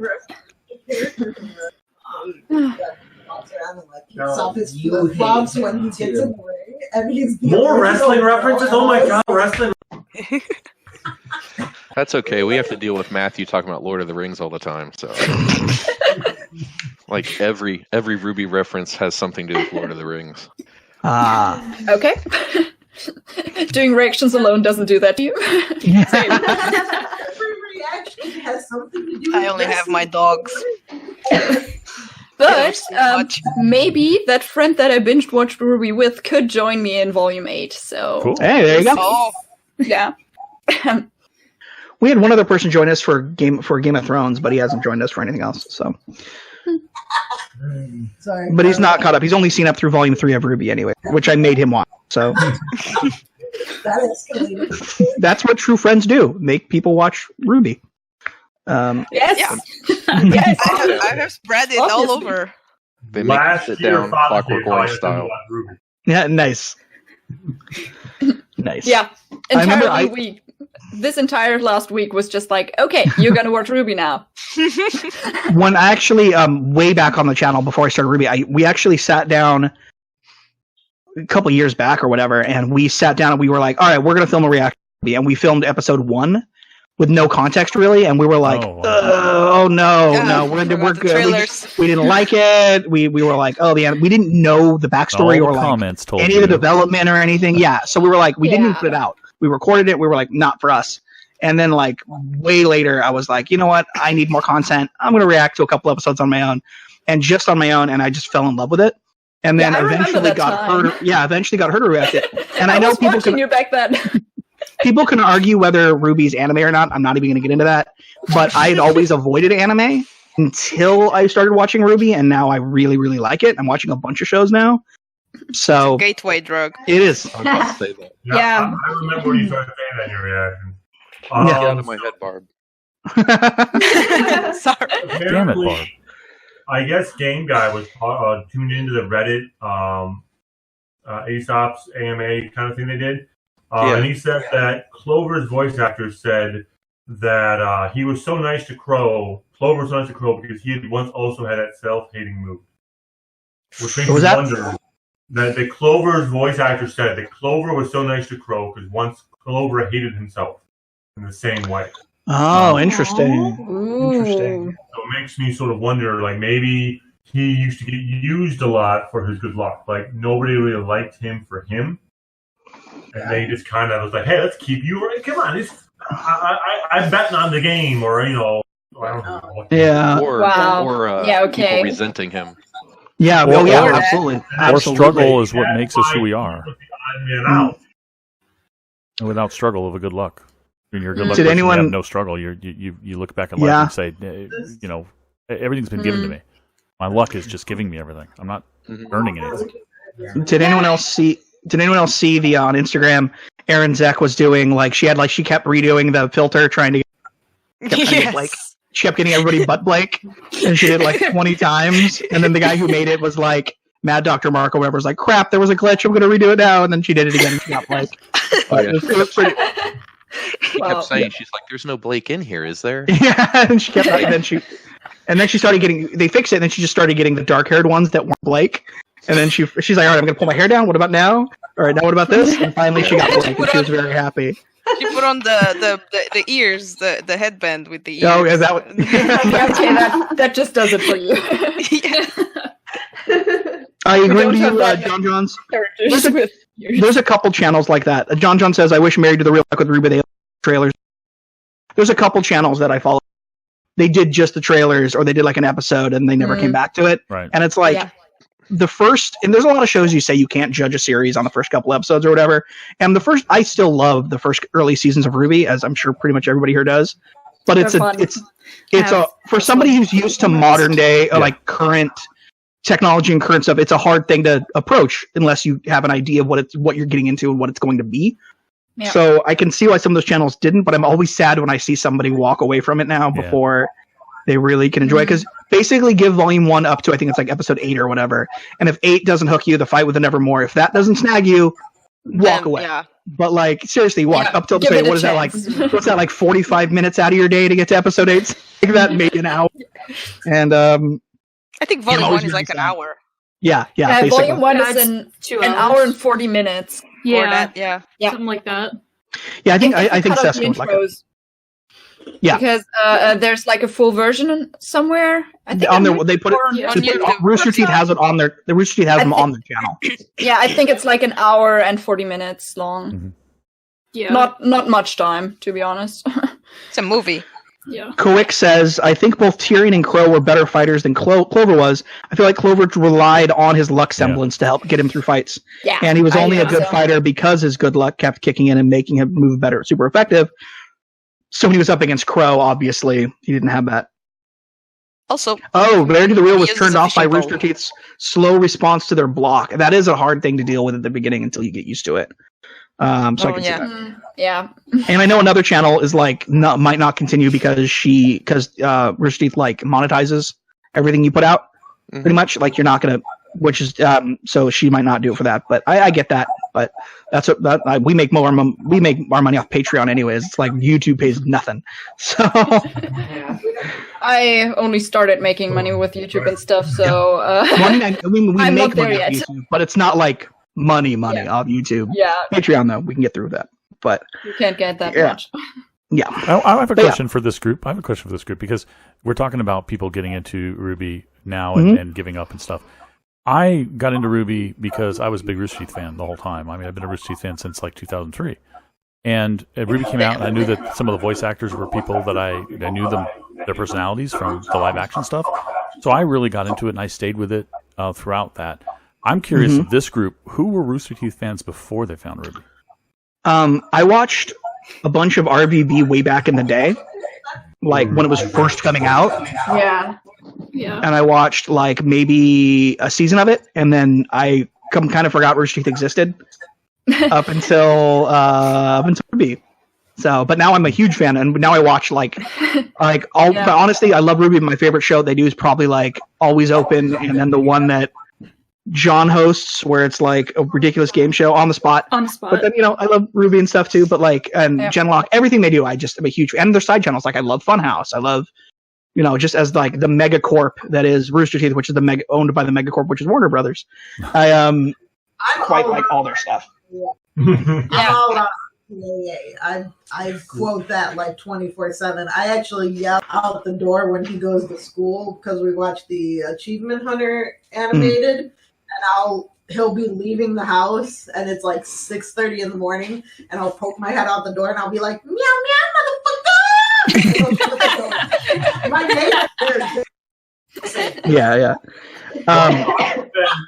Put it this way, I was a fan of Rooster Teeth back when the Rooster Teeth comic was still a thing. Like every week. He old.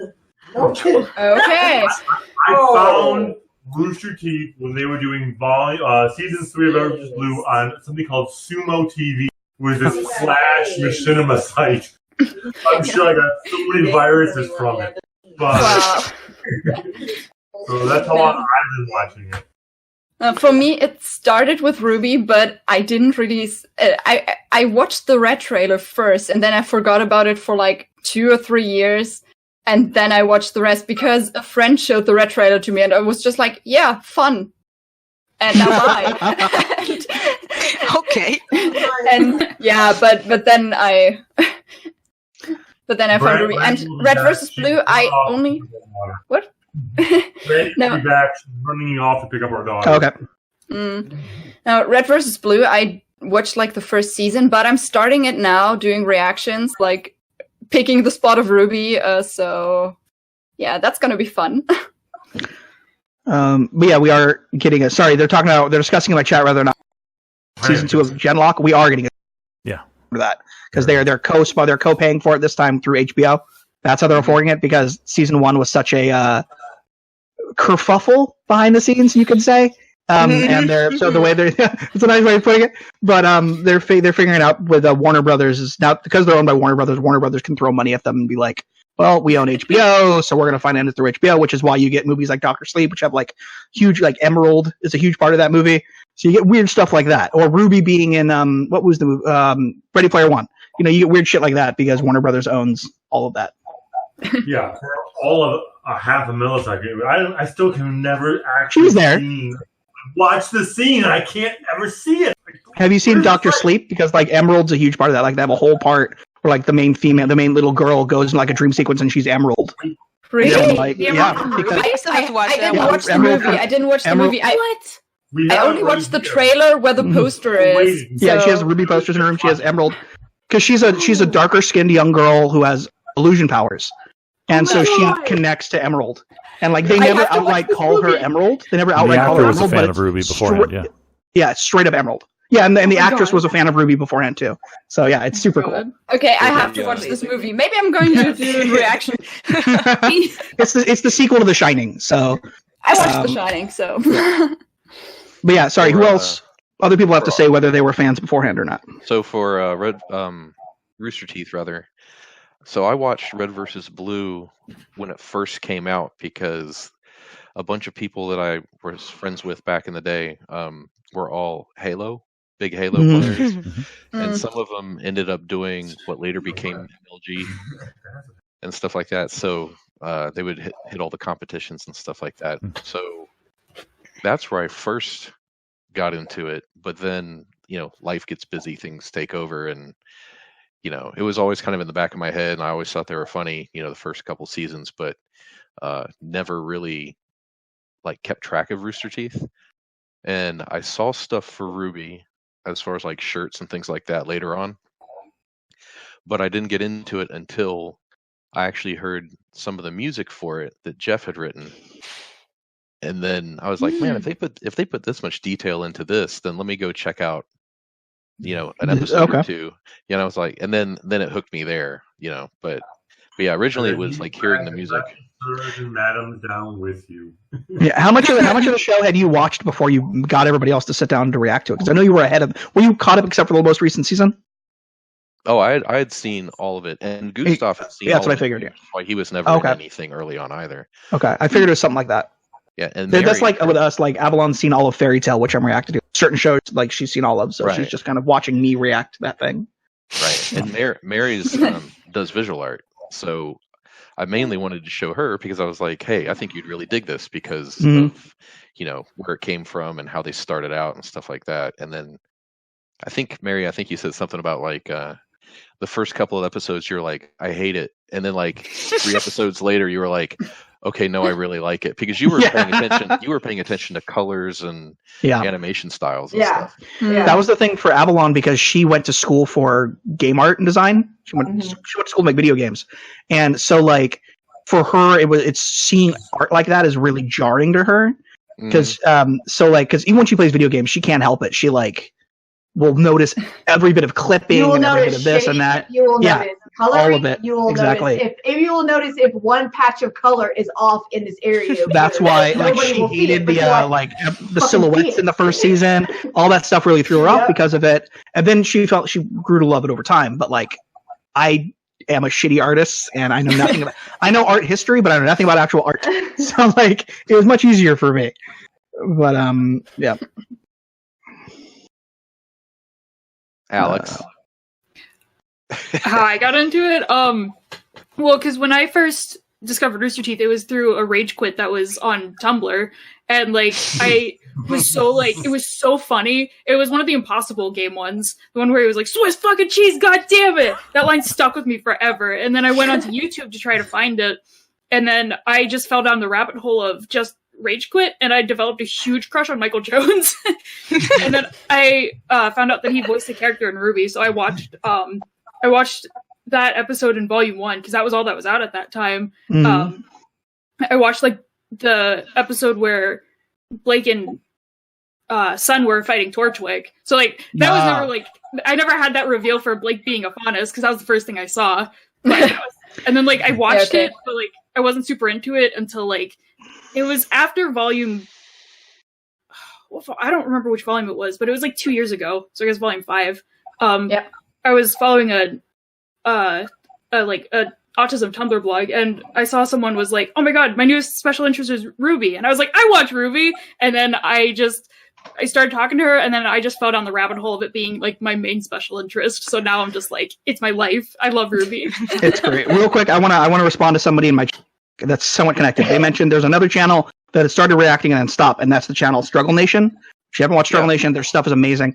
But yeah, M-Dog and they started it, and a Struggle Soldier, and they started reacting to it, and then like basically life got in the way, and I got him tickets to San Diego Comic-Con this last year, M-Dog. So he came down and we hung out because we go to Comic-Con every year and we get tickets, hotel room, all this stuff. But he came down and we hung out that weekend, and that's actually one of the questions I asked him, because I'm like, all right, why did you guys stop reacting to RWBY? He's like, God damn it, we get this question on every video. And he was explaining that just like life got in the way, and then it just kept tumbling. Like they did, it's not that they didn't like it, because they really did. But then it's just one of those things where you're like, oh, cool, no, this isn't the way I'll react to it like next week. And then like another thing happens, and another thing happens, and then suddenly it's been like 2 years, and you haven't put up a reaction to it. And it's something, but now that he lives on the West Coast, and the rest of them still live in like Philly, so it makes it even harder. So that's why if people are watching who are seeing this, why they haven't, because I specifically asked him, like, hey, now that I've got you here, where are your RWBY reactions? So that's why. And he's a super cool dude in person too, so people should watch the channel if they don't. I remember those too, because like I watched through a bunch of those. They're such great. But yeah, it's always weird to me, like when I'm looking through old reactions and I'll like follow a channel. This is completely separate, sorry. And I'll follow a channel. I'm like, oh, watch all their reactions. What happened to them? And like my imagination will wander, and there's all these like ghost channels out there. And it's sorry, that's completely separate, but it's like so weird to me. Who else hasn't answered yet? Captain? I don't think you said when you I haven't said anything. No, I wasn't a fan of Rooster Teeth before RWBY. I think the only thing I watched from them was that Sims short they had. I don't remember the name. Strangerhood? Yeah, I think that was it. That was the only thing I had watched before RWBY, and then someone in college introduced me to the red and the white trailers, and I was super hooked up. And then I had to wait like a couple months for the black trailer, and then when the yellow trailer came out, I was all in. And I watched volume 1 and 2 live. Should have started reactions back then. And then when 3 started with the whole Monty thing, I took a hiatus that was supposed to last a couple months, but then it turned into 3 years, and I went back to it last year, last February, I think. So yeah, a year ago. Cool. Yeah, it was something similar because I watched 2 volumes, and then life happened. And one day I was like, "Hey, Ruth," I went back in volume 5, and I was like, "Oh." And I had to go back and went, "Oh no, Pierre dies!" And what? All reactions. I wish last when I then to RWBY we had a reaction channel, and then you could have watched them react, and then. It would be like that's the sort of Orlando Bridge reaction that if anyone watches on our channel, where it's just pretty much I just stare at them the entire time. Like that's like I love reaction channels because like she like Avalon she can assure every time we react to a new episode for something we're like all right new My Hero's done or new Agents of S.H.I.E.L.D. or whatever. I'm immediately like all right it's okay. Who else reacts to it? I gotta watch it right now, and I'll just go through and I'll watch everybody's reaction to it that I can find for any. Yeah, for any show that we're reacting to. I love this genre. I wish I had found it sooner because I would have been hooked up on these videos like 5 years ago or more. I even love I love less for RWBY and more for like really really big shows, but I love reaction channels that aren't in English. As weird as that might sound, because I love seeing the exact same emotions from like these moments where like. You see the show and you're like, or trailers. It's really big for trailers and stuff. And you just see someone freak out over the same thing you freak out of, and they're like on the other side of the world, and you're like, that's so cool. I love it. I don't understand you, but I do understand you at the same time. Yeah, exactly that. The emotion is still there. Yeah, exactly. I get that way with music reaction stuff because you'll have someone who's listening to something that they. There's one guy in New Jersey or New York who he will literally listen to anything you suggest, and he is a hip hop guy. Like that's his main go to. And so people are like, you should listen to this heavy metal thing or that heavy metal thing, and he's like, okay. And then people started suggesting things like, you should listen to like Holst the Planets. Wow. Like these symphonic works, and he's like, when we started collecting records, that was the first record Avalon. Good choice. Holst the Planets. Yeah, that was the first record she bought. Sorry, I just thought that was amazing. I've been able to actually play that twice, and it's so much fun. Yeah, like I was I'm picking up like the Door, Donna, and like early Michael Jackson planets. Damn. Yeah. Yeah, the planets are Alex Abraham, the guy who does the scores for RWBY. Those are some of his favorite works. He has like a playlist of like the works that he is inspired by a lot, and those are I'm pretty sure all of them are on that playlist. Yes. Very cool. Nice. Crickets. Does anyone have a like not necessarily best girl, but does anyone have like a character they feel has like developed the most or they find the most interesting over the course of the over the course of the series? Mine's Weiss. Period. Yeah. Weiss. I like she's my favorite character. But Nora has been my favorite character ever since episode 8. That moment she launched off a pair of shield and just like, giggles to herself. I was like, I like her. For me, it was actually like I thought Weiss was kind of like I thought she was kind of meh, and then I did my first soundtrack reaction, and I got to her song, and I was just like, nope, she's my favorite character, and like instantly I fell in love with the character, and she's been my favorite since. So it's the one about like the loneliest girl or whatever. I'm like, best character. What was that? I'm fluctuating. Sometimes it's Weiss, sometimes it's like Nora, sometimes Yang, sometimes Neo. Those 4 girls are pretty much the ones I'm always.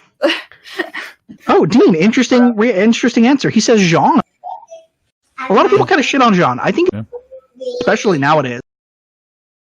Johnny's Avalon calls him No. future husband. You also say what's he also calls John from Rooster Teeth's also future husband. As is a lot of the. I have to keep reminding her that she has a current husband. She doesn't care. There's two answers to that question, though, right? Because your favorite character for me, it's Nora the whole time. But right. But I like the Jean answer for a character that has grown the most or become the most more interesting. I was thinking of another character, but yeah, Jean, I'll latch onto that one for that answer.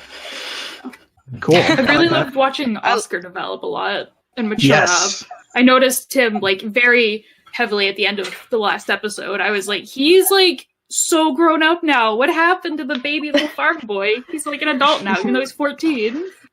Game guy in my chat says Ironwood, protagonist to antagonist takes a lot of development. Yeah, I can see that. Yeah. I mean, What about the rest of you? Chat. Favorite? Any of you have a favorite that we have not mentioned? Okay. He's had it over. Oh no. Tease everyone Shopkeep. with, I mean, Shopkeep. Shopkeep best. Yeah. I Every think time my someone- favorite fluctuate between Yang and Weiss Both all great the characters. time. All the time. I can understand. I Since the default beginning. to Velvet just because Yeah, obviously. every time someone mentions something in a chat, they're like, "So and so's best girl," and I'm like, "You misspelled Velvet." You know, I basically just like to poke at people, but yeah, I think It's as the far as, accent, right? yeah, as far as the development, it's I would say Weiss and Jean as far as development easily between Yeah. the two of them. Yeah. I like development too. Someone brings up if everyone hasn't answered yet. Somebody brought up the question: what's everyone's favorite volume? Interesting. Yeah, I'd Six? say Yeah, six too. I'm Five. stuck between 6 and 3, honestly. Last man. year, when I reacted to Volume 6, in the end, I said, okay, this is taking the cake. This is my favorite volume now, and I think I'm going to stick with that. I'm 5. Hey, thank you for the Three's donation, also G-Man. up I'll look into that one.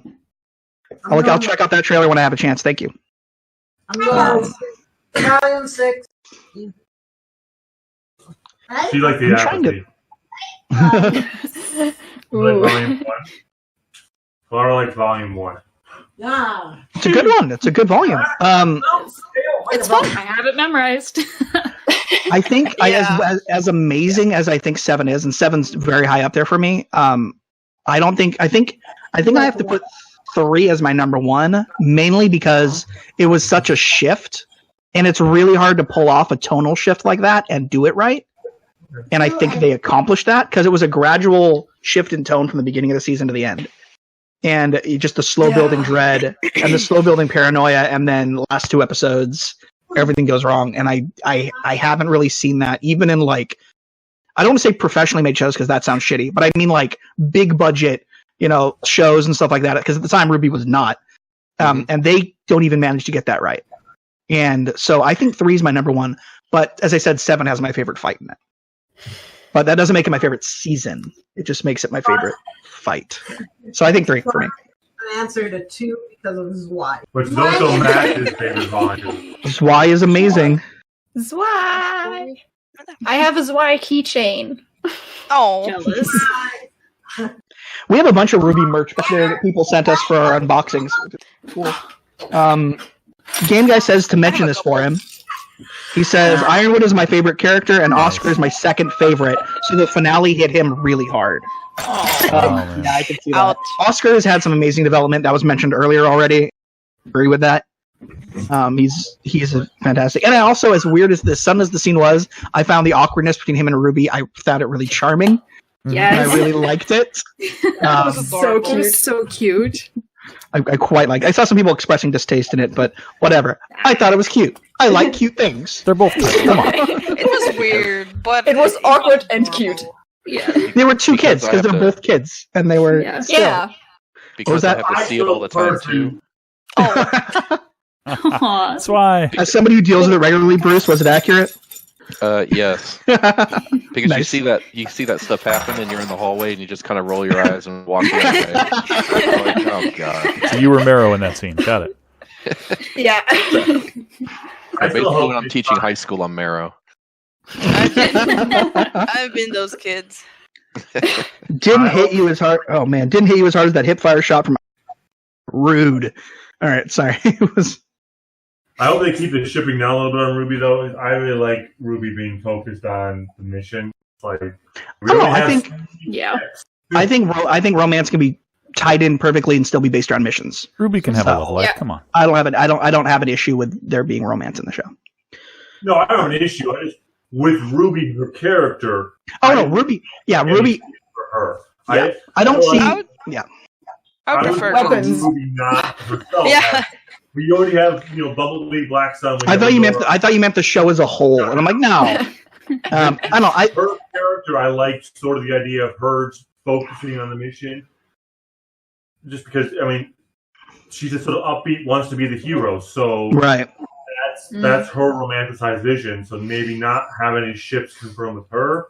I mean, I might be disappointed. I like the idea of her having. I like the idea of her having like awkward flirting with Oscar, but not like it probably progressing too much past that. But them having like awkward interactions because they both are young and might have crushes on each other is perfect. Don't need more than that for them. Teenage crushes. Yeah, teenage crushes all is adorable. I'm all for it. Yeah. I'm just kidding. See too much of it. It's just.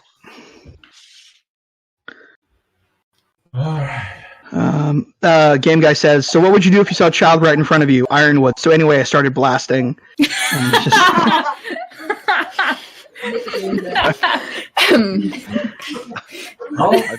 mentioned that the other day. Oh my god. Also, hello everybody in my chat. Got a bunch of people in there. Wanted to say hi. Haven't had a chance to. Hello for all you people who stuff. Lots of really great channels here. If you're not subscribed to these various channels, go check them out. They are all awesome. And they all our chat and left. Yes. They all present different, viewpoints on the shows. They all do other shows. Well, many of down to 6. Check the channels out. You are not going to regret it. I only have RWBY right now, but I intend on having more. I'm saying, yeah, we had like 16 people in the chat, and they were like very active. And then I left, and I come back, and it's like 6. And 2 of them are near. We're fluctuating between like 25 and 30. So yeah, I'm fluctuating between 15 and 8. So I have 1. It's like my Twitch streams are like me and 2 people most of the time. Yeah, why not? It's intimate. Yeah. Ironwood went to the Anakin Skywalker school of how to handle the younglings. Oh no!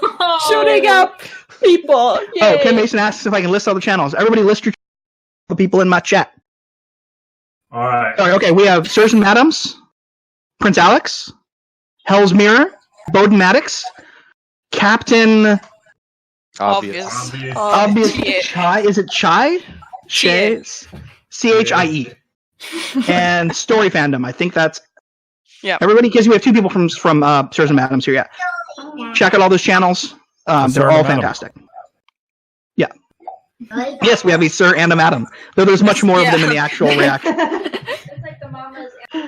It's like the mamas and the papas, exactly. Both Sterling and Matt, I guess, they both had work. From what Bruce has told me. Yeah.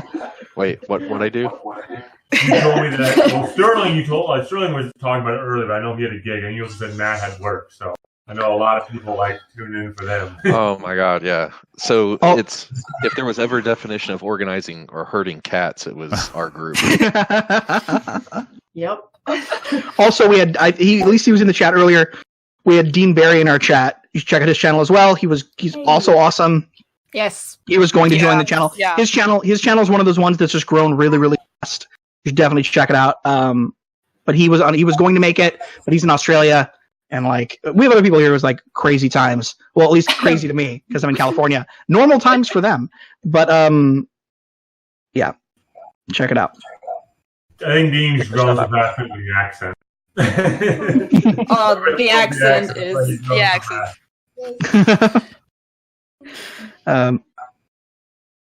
Hello, everyone. But yeah, it's just great. I'm trying to think of other questions we can surface. Yeah, my chat has gone pretty quiet right now, so Yeah, mine is dead.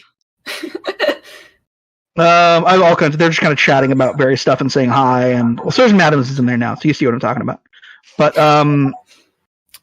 so to all the people in the chats, if you want to ask another question, do it now. Yeah, go ahead and ask questions please. while you can. Yeah. What's up? Game Guy had made a joke in mine. I'm not quite sure I did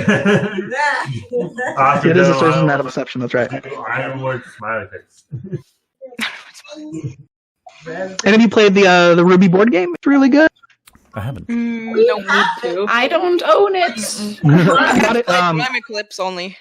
Yeah, Chroma Eclipse. Yeah, I have it. It's pretty good. I've only played it once, but it's pretty cool. It's cool. We have I have the one with all the you've got Neo in it and all the expansions and stuff. It's fun stuff. It's like a bad guy, obviously. You don't have to play her. She's there as a villain.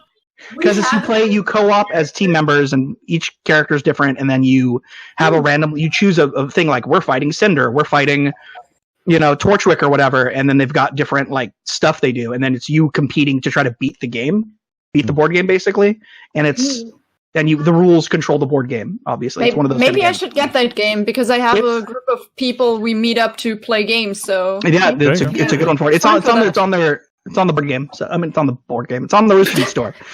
And we went down to we go to the bookstore all the time near us, Barnes and Noble, and they have it even. They have a stack of them, and I'm like, yeah. Well, the Barnes and Noble near us has I need to get it. They're in their board game section. I don't know where you are. It's here in San Diego. They have it, and it's worth it. I have a stack of board games I need to play more of, but that's just kind of how I am. I got a question here. All right. Not sure if this was asked already. It wasn't asked already. But what were your favorite weapon upgrades or new weapons this season? Oh, there were some cool ones. Yeah, there were some cool ones. I got excited when I saw John's, Nora flying around on her grenade launcher, her hammer. John. Yeah, John's shield was great. Yeah. And Yang's arm. Yeah, Yang's thing that she the can little grenades, with the bombs. I like that one. What's up, David? One thing about Jean's is I wish he got a ranged attack. He's still just stuck with a shield and a sword. Everything's a gun. Just not sword ranged. I mean, it launches a bit. Yeah, I think Nora's is really cool. I especially like how she hits the button and the one fight and they switch directions. Mm-hmm. It spun around for her was super cool. What were Ruby's weapon changes? Also, like Nora's, it was also switching direction. Okay, cool. Was that her thing that did it? Not Nora. Okay, but that one was cool. Both. Okay. Yang's, I think, is what did Weiss's do? Nothing. I don't think. Okay. Weiss is already OP. She has some. Yeah, she's OP. Well, as we saw in that fight with her, she's fine. But I was just curious. She learned to distract. Yeah. She learned to distract her enemy first and then summon, and not make the same mistake as she did with Vernal. Instead of weapon upgrades, she just got burn alone. Instead of weapon upgrades, she just got more belts. So. I like more her hair. belts. No, they're great. I'm not making fun of it. You can never have enough belts. I like all the costume upgrades. Was a upgrades. weapon upgrade. Yeah. That's right. Yeah. I live on TV tropes, so I was reading on there. I guess around the time. Yeah. They around the time of the mind fight that versus the centipede, the sentinel, she looked like she had gotten the ability to almost shoot those regular bullets out of her revolver, maybe small dust. But she gained a new ranged attack. It didn't require to use grip. So they were saying that she was hitting the sentinels with that. So it wasn't something major, but maybe just something she shouldn't constantly. Yeah, I'm gonna have to rewatch that to see. But I said she's OP as is, so she's doing fine. Yeah. And That's lots why of they hair. have That's to right. nerf her all the time. Yeah.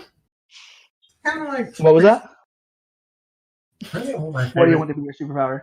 Okay, Lots of just hair. out of nowhere, the raspberry and cream Kit Kats, not good. Don't do it.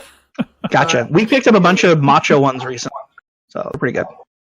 No, They're like green matcha Kit Kats. It was just random. I know. I'm sorry. Came back to the birthday party with a goodie bag, so. Ah, gotcha. The chocolate ones. Oh, the mint dark chocolate. I want to try Do those it. ones. Do it. Sorry. You didn't let me try it. I know, because You it was ate all too of good. it. It was good. You ate all of it. You're a dick. They don't have Kit Kats in Remnant, okay? Stay on RWBY topic. I know that our channel brand is We Digress, but we're not alone here.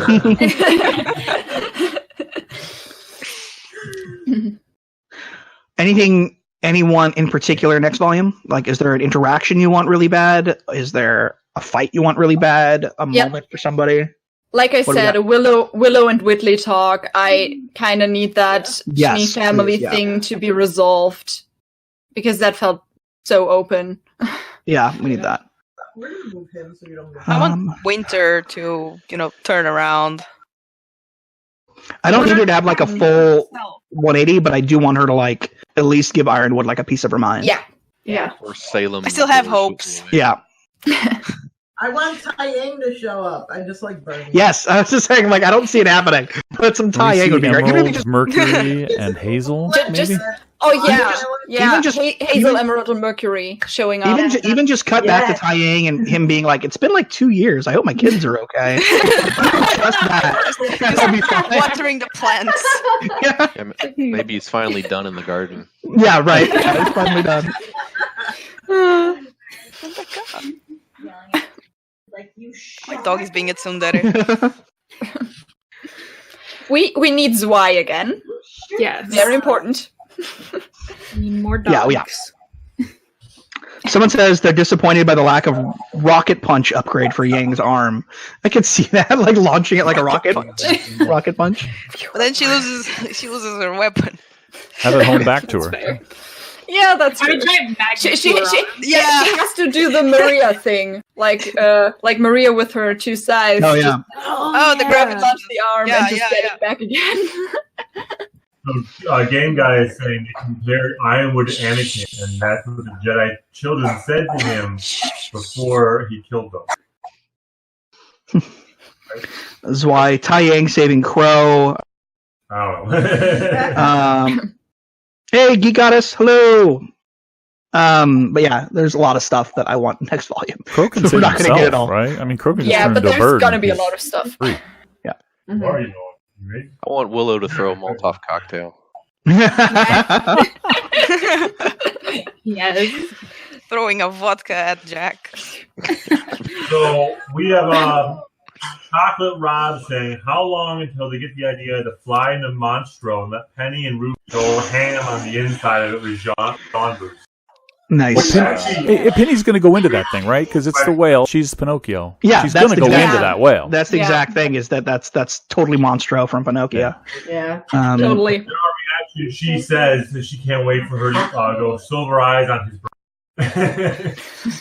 One thing I'm worried about is flying monkeys and Crow, because Yes. Scarecrow and flying monkeys. Yeah, we That still doesn't have turn to see out them. well in Wizard of Oz. So worried there. I'm Yeah. excited for that. Excited but worried. General Biscuit says they're hoping for Zwei versus. So You also mentioned them getting a Jean Boost. And that always brings me a question I would was wonder. that? really want Kai Do you Shell guys think across that the Silver Eyes can be boosted by Jean Semblance? team. Like, Ooh. I don't think it's aura, is it? I don't think it's aura powered. Yeah, is it connected with aura? I don't know. I don't know if it's aura connected. I think it's magic. I don't think it's aura powered. Yeah, I think it's magic. I don't.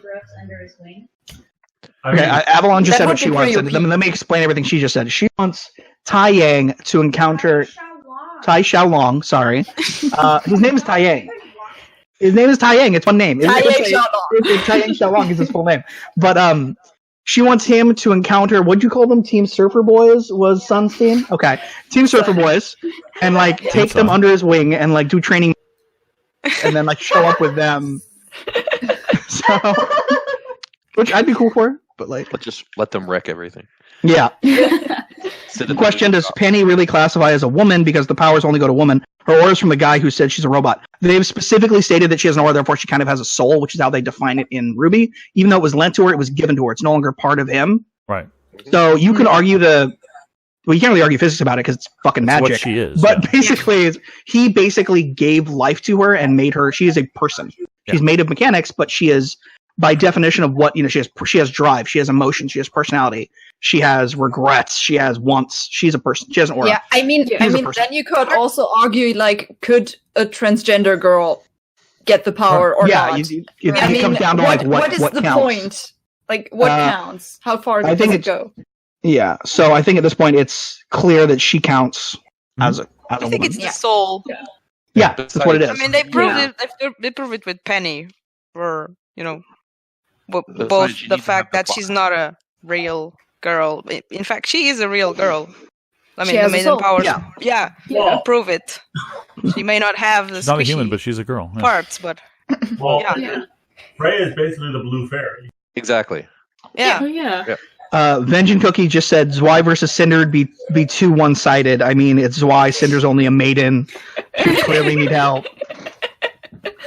Yeah. Get Oobleck there. Yeah. Yes. And then the Zwei cannon. Yeah. Just wait for Shopkeep to show up and wreck it. Yeah. Oh, Jesus. Yeah, Quick says Shopkeep beat Salem single-handedly with the power of capitalism. He's got a monopoly. Like, he's been shown to own pretty much business. So. Yeah, it unites the world. Yeah. It unites the world, right? Yeah, true. He's like Cabbage Corp.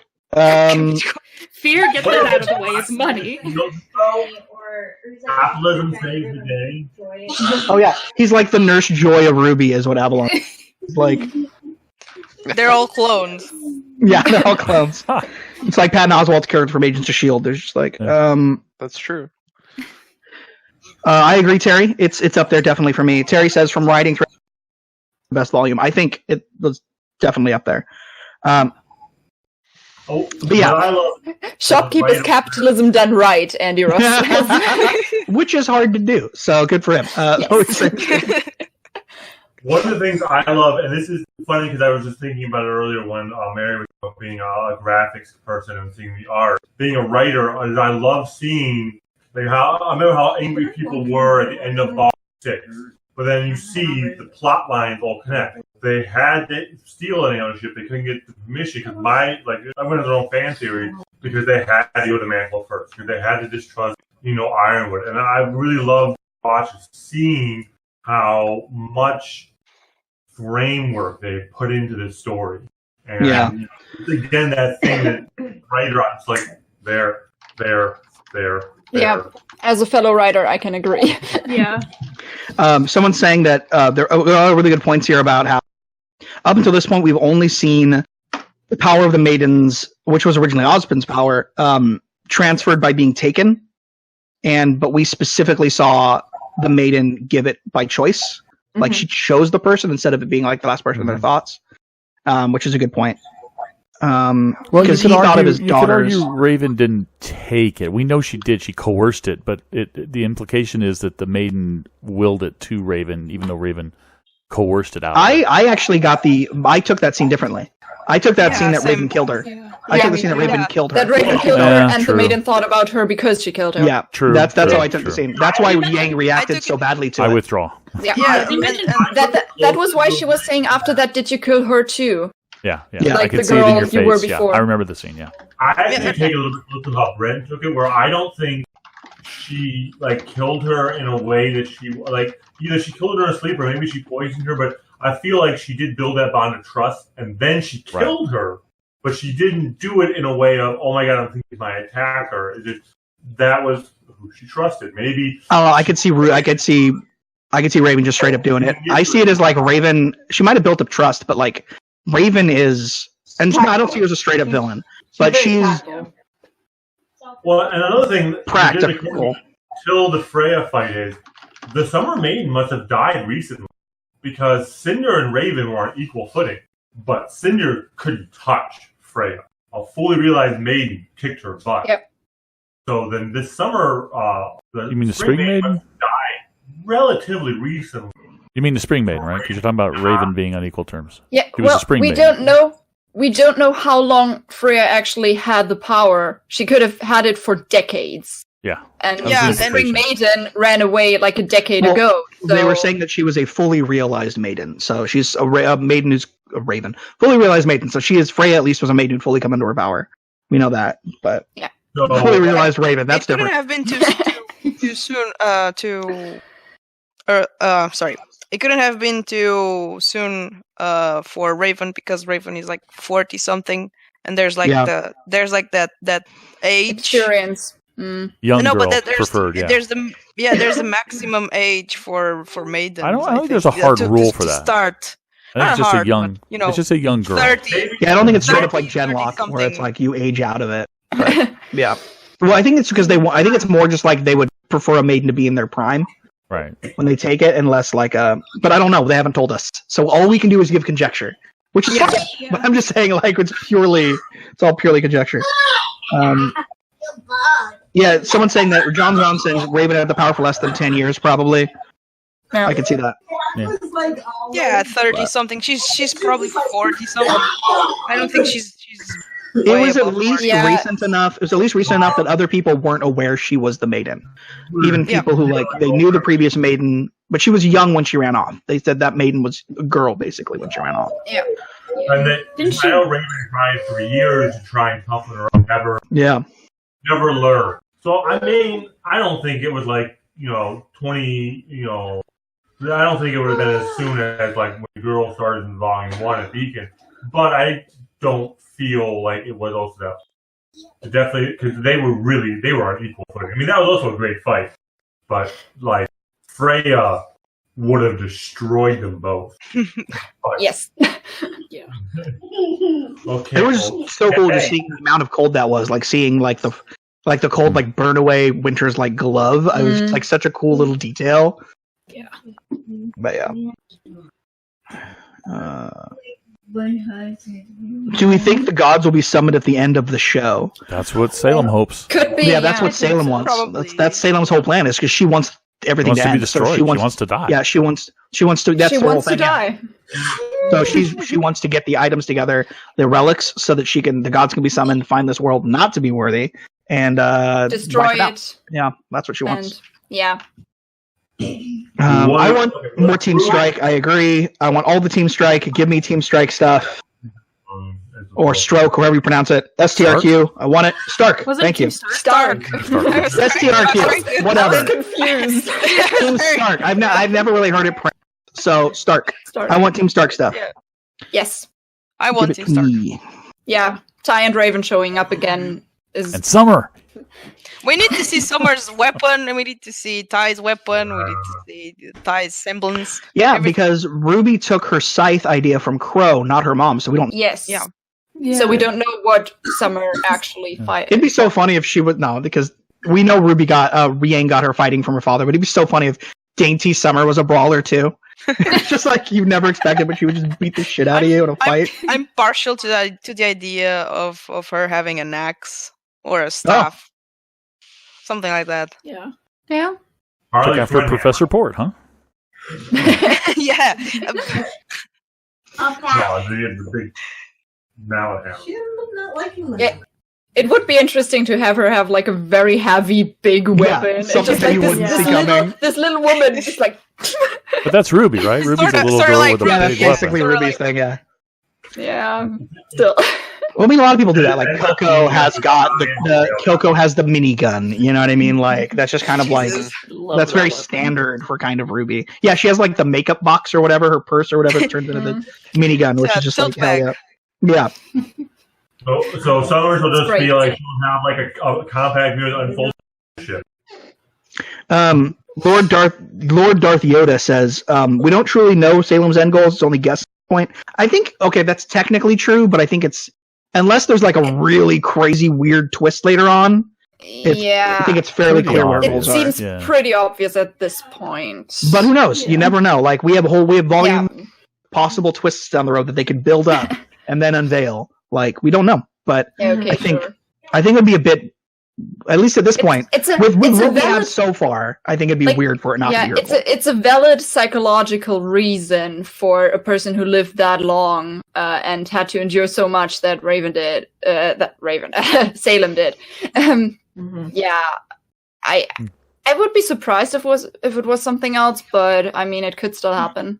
Someone says she wants the relic so she wants another crack at the. At the killing the gods? Is that what they're after? Yeah, I don't think it would work. I think maiden powers burn. Quick says, I think the maiden powers burn out the woman who gets them, so Freya was an exception for getting to be older. The maiden power was probably a big cause for her being so frail and her mind lapsing. I like to think that she was like that in spite of the maiden powers. That was just like, she's beyond, the maiden powers are incredible, but she's still a person. And she's a human who, I like that idea. Like, the maiden powers burning you out is neat, but I like the idea that. It doesn't define you. Yeah, it didn't make her immortal. She was still a person under all that. Right. Yep. And the person grew frail and senile. So one of the things that I liked from even early on was that I like how they put it in there was that she had dementia. Yeah. It wasn't just like, oh, she's sickly. It's like, well, we can't let her go anywhere, or we have to keep watch on her because if she wanders off or if she's not attended to, who knows what's going to happen. Who knows who she's gonna think of? It's like sorry for spoilers, but it's like Professor X and Logan. Like you've got this ungodly power, but you're mentally deteriorated, and it's like, well, shit. We don't keep you on your meds, you're gonna melt everybody's brains. I thought it was an interesting twist. I thought they did that really well. With, as far as character design.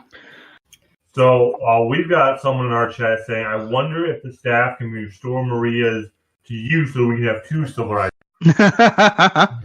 Yeah, who knows what it can do? Yeah, we still have to learn. What it can actually do. And I want to say earlier, I just realized that I misunderstood something said talking about the staff and it being time. I completely misunderstood, and I remembered that there was a whole theory at one point that Osmond's cane was a relic, and I was like, no, wait, but we know it's not a relic. So my brain crossed the wires, and that's why I was confused. I was like, wait, are we talking about Osmond's staff still? Okay, sorry. I was confused. That's okay. That's what Matthew did the entire reaction that we had. At the end of it, he kept saying staff when he was talking about Osmond's cane, and we're like, what? What are you talking about? Thank you for the donation, Geek Goddess. Okay, can someone do me a favor? Phone on me? Is anyone here who follows me on Twitter? Can someone check? Geek Goddess just messaged me on Twitter, and it's about. She tagged me in a tweet about RWBY, about the RWBY book. I think she's answering a question. Yeah, my phone is on the other side of the house right now, so. Plus, I don't have Twitter downloaded anymore. Let's see. I have not noticed that, Mia. Mia says, have you guys noticed the repetitive appearance of the two guys dressed in purple and yellow from episode 1? Sort of like the colors of the gods. Yeah, I noticed that. I've never noticed that. They would appear at various points, I not together. I don't think I noticed it. No. Like one of them was voting at one point. Okay. All right. The drunk dudes. I do want to say the drunk dudes? Yeah, the drunk dudes. I want to say the drunk dudes did reappear. Yeah. I want to say real quick that I loved a lot of even the really minor characters. This, especially in Robin's gang, had amazing semblances. Like they were so cool. The part where they kidnapped the truck, that was. What was she doing? Was she dissolving that truck or capturing it? Or we don't know, but it was cool. Maybe it was like a black hole or something. It looked like she stored it in her glove. I think it's Pocket Hand, I think is the name of it. So she just... She Ant-Manned it, you know what I mean? Did you find it, Bruce? I did not. You did not? Okay. Just give me a minute. I'll be back in a minute. Okay. 1 second. Did you find love? Quick, while Barbara's gone, let's all leave. I like the profile picture. Yes. I'm trying your Twitter, but I'm not seeing anyone who's. Yeah, we aren't seeing the tweet, Geek Goddess. I'm not either. Okay. I mean, I'm not on Twitter. So Chocolate Rob is saying in our chat that maybe Salem thinks she's not strong to take the gods on because she's feuded the Grimpools for so long. And he also says, how about putting Emily Tower on top of Adam and raise them both at once, best of both worlds? Parentheses, if you're not Mantle. Yeah. I can't see how anybody would. I can't see how anybody would think that she'd want to take on the gods because all the powers that she has come from the gods. I mean, yeah, that's absolutely. That's I don't think that's her goal. I think her goal is 100% she wants to die. Yeah, I agree. I mean, like, she was around the whole time between the whole of humanity dying and Ospen reincarnating the re-evolution first of time. humans, yeah. Who knows how long that took? Who knows how long she actually had to be there alone? Millions and millions. of years. It estimates basically for like the entire like pretty much. Like she's been here. She's probably millions of years old at this point, or the equivalent. Yeah. She's damn old. So Yeah, what? and if she just wanted to fight the gods, then why would she be wanting to divide everyone too? Like that's like a big. She'd want them under her to fight the gods. Yeah. Well, I think she divided everyone because pretty much that was the only way she could break through Ozpin's maneuvers and get the relic. She's dividing everyone because if she doesn't, there's the humanity is too powerful for her to steal the relic. So it also ensures they'll fail the test, which is a big deal if she's trying to kill herself. She needs the world to fail the test. Yeah. I don't remember. Yeah, and seeing everybody fight each other is. Go ahead, Bruce. Sorry. I don't remember who this was, but someone had brought up that they were thinking that she wanted to get the relics so that she could be godlike herself. So she could utilize the 4 relics to then make everything the way she wants it. But she knows. Does know that the gods are summoned when they are put together, so... Well, that doesn't mean you have to put them together. That just means you can utilize them separately and have total control over everything. Remake everything the way you want it. At Film Geek Goddess. Check that Twitter. And thank you again for the donation, Geek Goddess. At Film Geek Goddess. And that should have the tweet. I think Salem made the Faunus. Interesting. Yeah, we still don't know how the Faunus actually, like, came to be. Yeah. They were just there.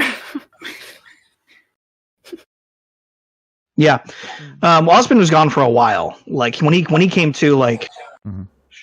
Millions of years, probably. Yeah. And they had, like, developed separately. I love that. That episode was such a surprise last season where it was suddenly like, oh, guess what? We're getting Salem backstory. It's like, oh, shit, yes! And, like, the whole episode just being the backstory. Nothing else. That was one of my favorites. Like, well, that was... Because I watch everybody's reactions for every episode, but there are certain key episodes where I'm like, can't wait for this reaction. That was one of them. Found it. Yeah. Okay, great. What does it say? Okay, so it's a picture from a section of the book. It says Salem is very different from Team RWBY's mortal antagonist. She's a malevolent force that has existed for a millennia, and her citadel overlooks a wasteland dotted by inky blah blah blah. Got it? Okay. Salem seeks to possess the 4 relics and absorb the powers of the 4 maidens, crushing Ozpin's resistance to rule Remnant as its Dark Queen. Oh, okay. Well, there you go. Okay. And the That's book's why she's canon, sending Cinder to get all the maiden powers, too. The book is considered canon, yes. Dang. Huh. Well, I guess that's the way it's going to be then. Okay. Cool. Let's go.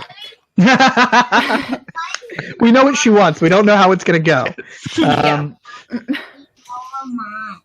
What happens when you bring the relics together? Do the gods pop out DBZ style? I think the moon pieces that fell with gods influence created faunus and dust. Isn't it funny that the gods have faunus traits? That is very interesting. Plus, Salem's curse relies on her not learning the importance of death. If Salem wants to die so badly, you'd think the curse would lift. That is a really good point. That was her entire...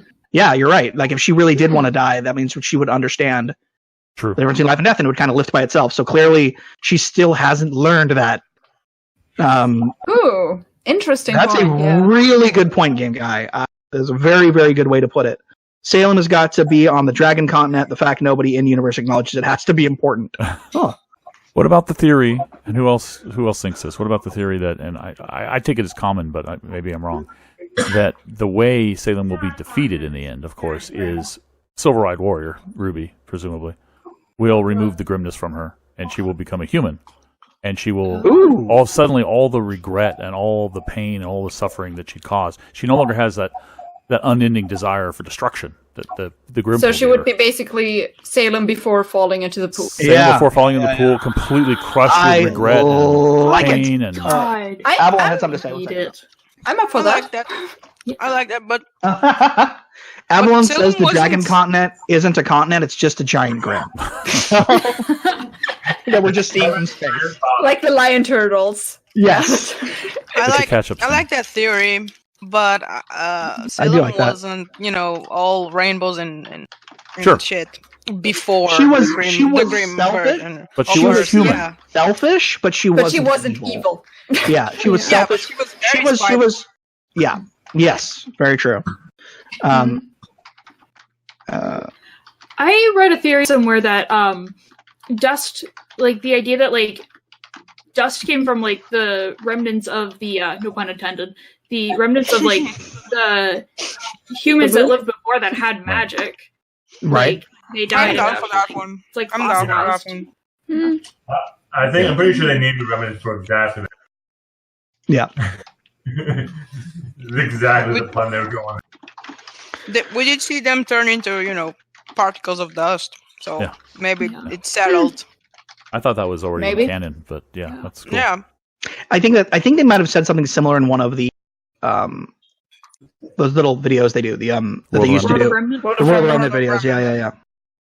They wouldn't have in the World of Remnant on Dust. That was one of the first ones, if not the first one. They wouldn't have talked about. They wouldn't have talked about the death of humanity at that point. That would have been a bit of a spoiler. That's fair. That's fair. Yeah. Does anyone have a favorite name for the giant grim? Because I've seen a couple float around my chat already. I like Monstro. I mean, I know straight from Pinocchio, but it really does it right. Because remember, what was the name of the really big one in Volume 3 that everyone loved? Wasn't it Kevin? Kevin? It was Kevin. Yeah, Kevin was the Yeah. grim. So people are calling him Wally.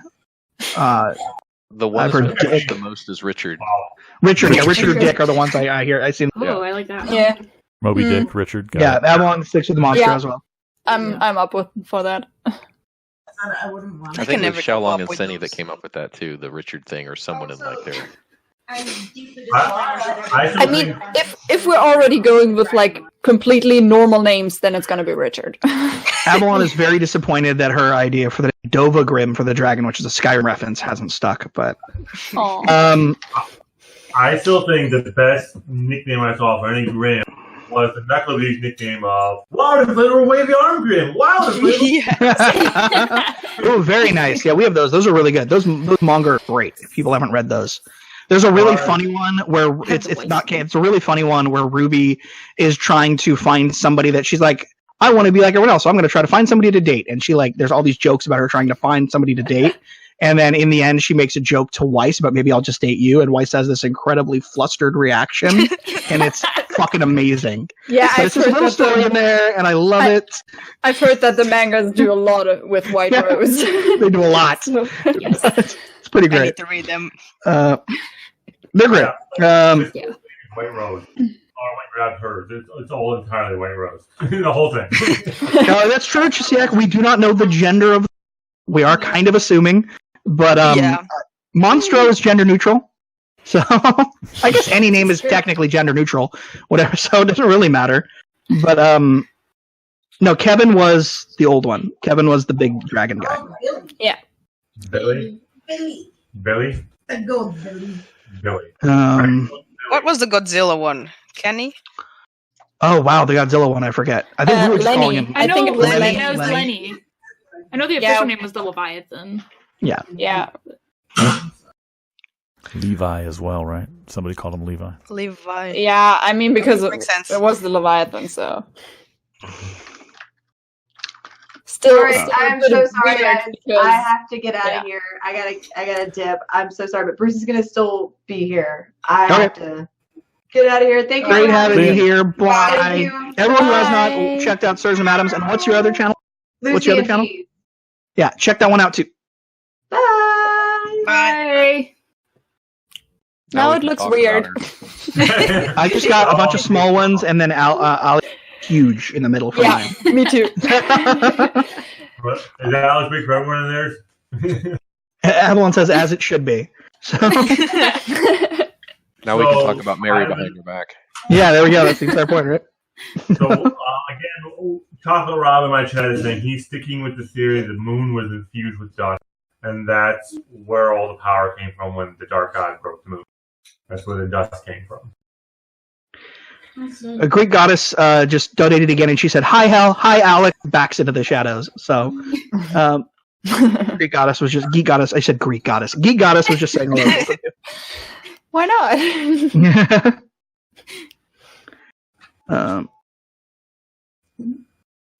But yeah. Now people are discussing in my chat on whether Grimm have genders. I highly doubt it. Yeah, I don't think so either. Not really. I mean, they don't. Like, we talked about Penny and her soul and finding her gender and stuff like that. Grimm don't have souls. Yeah, that's what I'm about. It's like, they don't have a gender. I think if a Grimm's mutation or purpose had something to do with gender, maybe like you had some kind of like succubus or incubus Grimm, maybe. But even then, that'd probably be shifting, and whatever it needed to be that horror aspect. Right. So no, I do not think they do.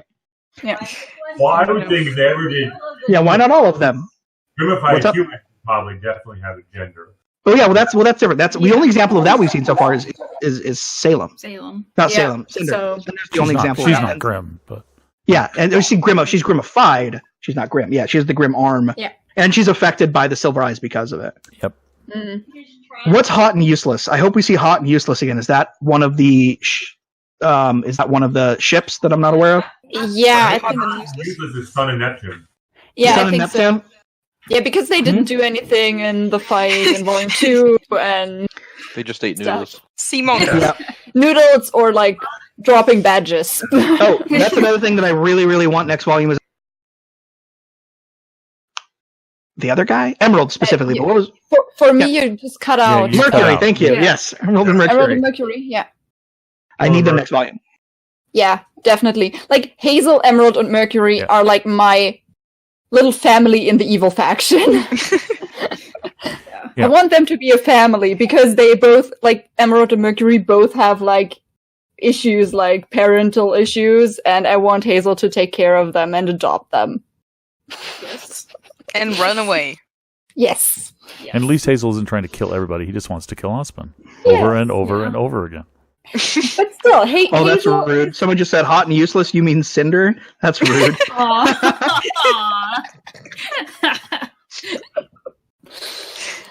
she's gonna be able to do it on her own. Geek Goddess says, once again, thank you so much for the donation again, Geek Goddess. She says, I stay on the down low. My few reactions stick to theory. I support you all from the comments, and sorry for spamming the chat. No reason to apologize, especially with the donations. Yeah. So, I mean, super chat all you want. But, yeah, no, totally. I mean, I know I've known your name for forever. So, Geek Goddess 2.0. Somebody who's around for a while. I think again, it's got to be like cool with YouTube. We don't have enough subscribers yet. Get enough subscribers, we'll take donations. The fact that Cinder's Grim arm is spreading. Yeah, Cinder's Grim arm is spreading. If anyone else has noticed that as well. It's consuming her. Because the first time we saw it, it was like down there, and now it's up to her shoulder. So it's growing. It's growing. Neat. Yeah. Calm down, Venom. She's gonna be calm down, Venom. What was that? It's probably just like gotcha. Actual Grim, where it feeds off of negative. What kind of Grim would you want her to? She'd be a unicorn. I don't want her to suddenly be. She should just be like suddenly she's a giant bear. No, she should be like her own type of Grim.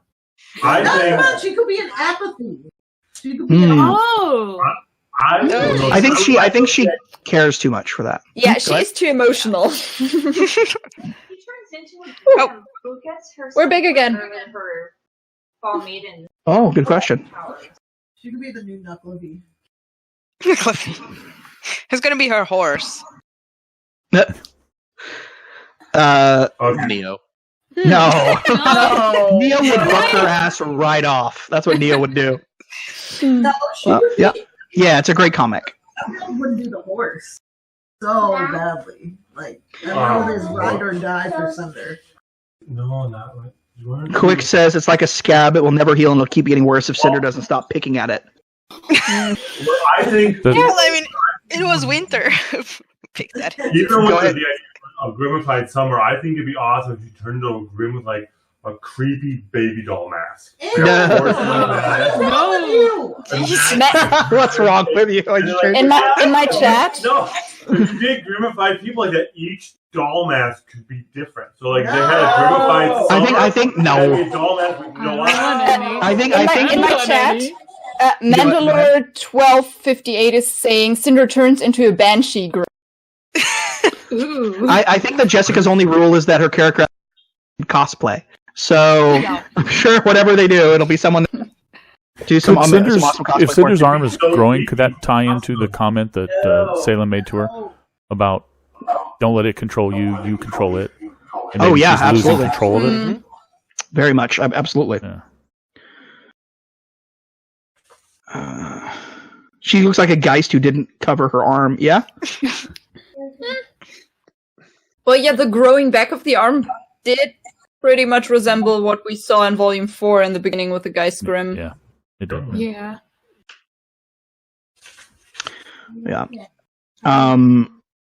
Yeah, I mean, there's just so much that I loved from this volume in previous volumes, and I just can't wait for more. And I always kind of just check every now and again. And there are other channels slowly picking up RWBY, so there are new people entering the Reactors verse, which I really like for RWBY, the fandom, which is super awesome. And I just hope they manage to avoid some of the.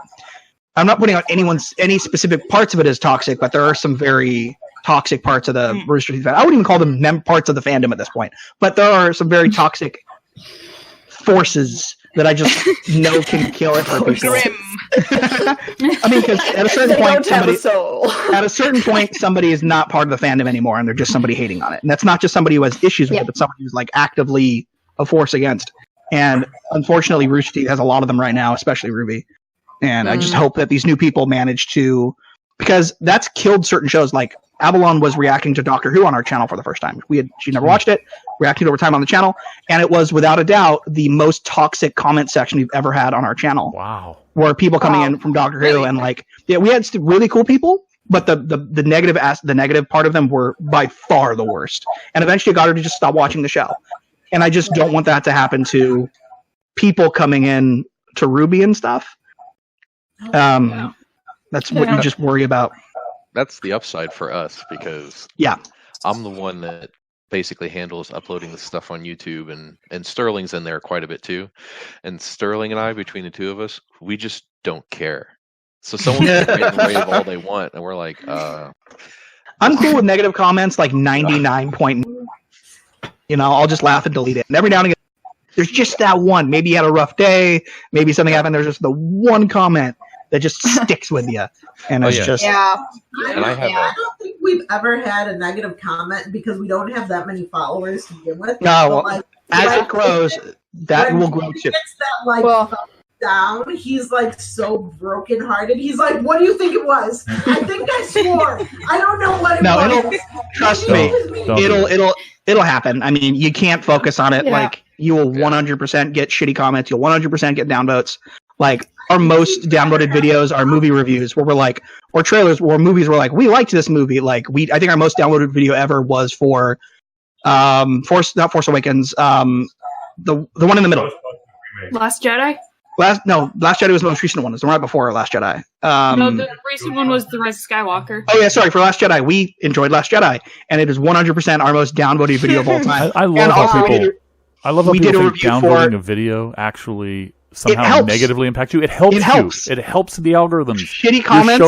You're showing activity. Downvotes help a channel's video. It will get your video noticed quicker. It's the reason that song Friday is like that girl has made literally millions off the video because everyone like shares it because they think it's so bad. They downvote it because they think it's bad and they comment to make fun of her. She's made literally millions. Yeah. So I mean, like many of the negative, like I don't get many negative comments, but the most of them are not actually because of the shows or something like that.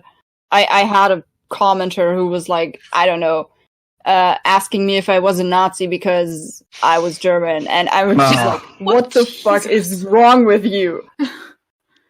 I'm sorry to hear that. That was just bad. So nah. It's like we'll get negative comments. I didn't actually get that many.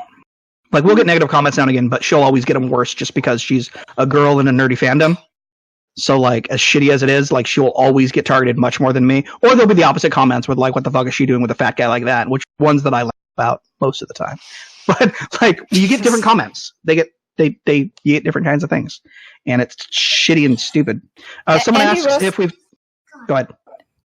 Andy Ross is giving pretty good advice there. Only way to mitigate negative comments is to keep putting out positive content. You'll still get some, but you attract more viewers. That's why we refuse. That's a nice advice there. We refuse to put out reactions to things that we hate. Like we literally didn't put out reactions to the last 2 episodes of Game of Thrones because we didn't like them, and I didn't want a video that was us because there's enough of that shit on YouTube. So like, if we watch a trailer reaction, we don't like it, we'll just not put it out. So that's why it seems like we like everything. It's that we don't want to channel. It's like there's shit we don't like. We just don't put out. We don't focus on it because there's enough of that. I'm reacting to Rick and Morty, and people are telling me like, you don't laugh as much as I want you to, and stuff like that. Yeah. I don't have to laugh at every joke just to you like also it, just kind of have you have more naturally kind of stoic reactions. It doesn't mean you're not enjoying it. It's just how you. Yeah, have you just tend to snarkily. You tend to snarkily don't. like. You'll just tend to snarkily respond to something, and someone will think that means you hate it. Like Avalon loves making fun of stuff. That doesn't mean she doesn't like it. Like people were getting so mad during. So we were watching My Hero, and she like gives every character like some ridiculous nickname. Oh yeah. And everyone is like, there are people who are like, oh, that means she hates the show. No, she doesn't. Like, it's just.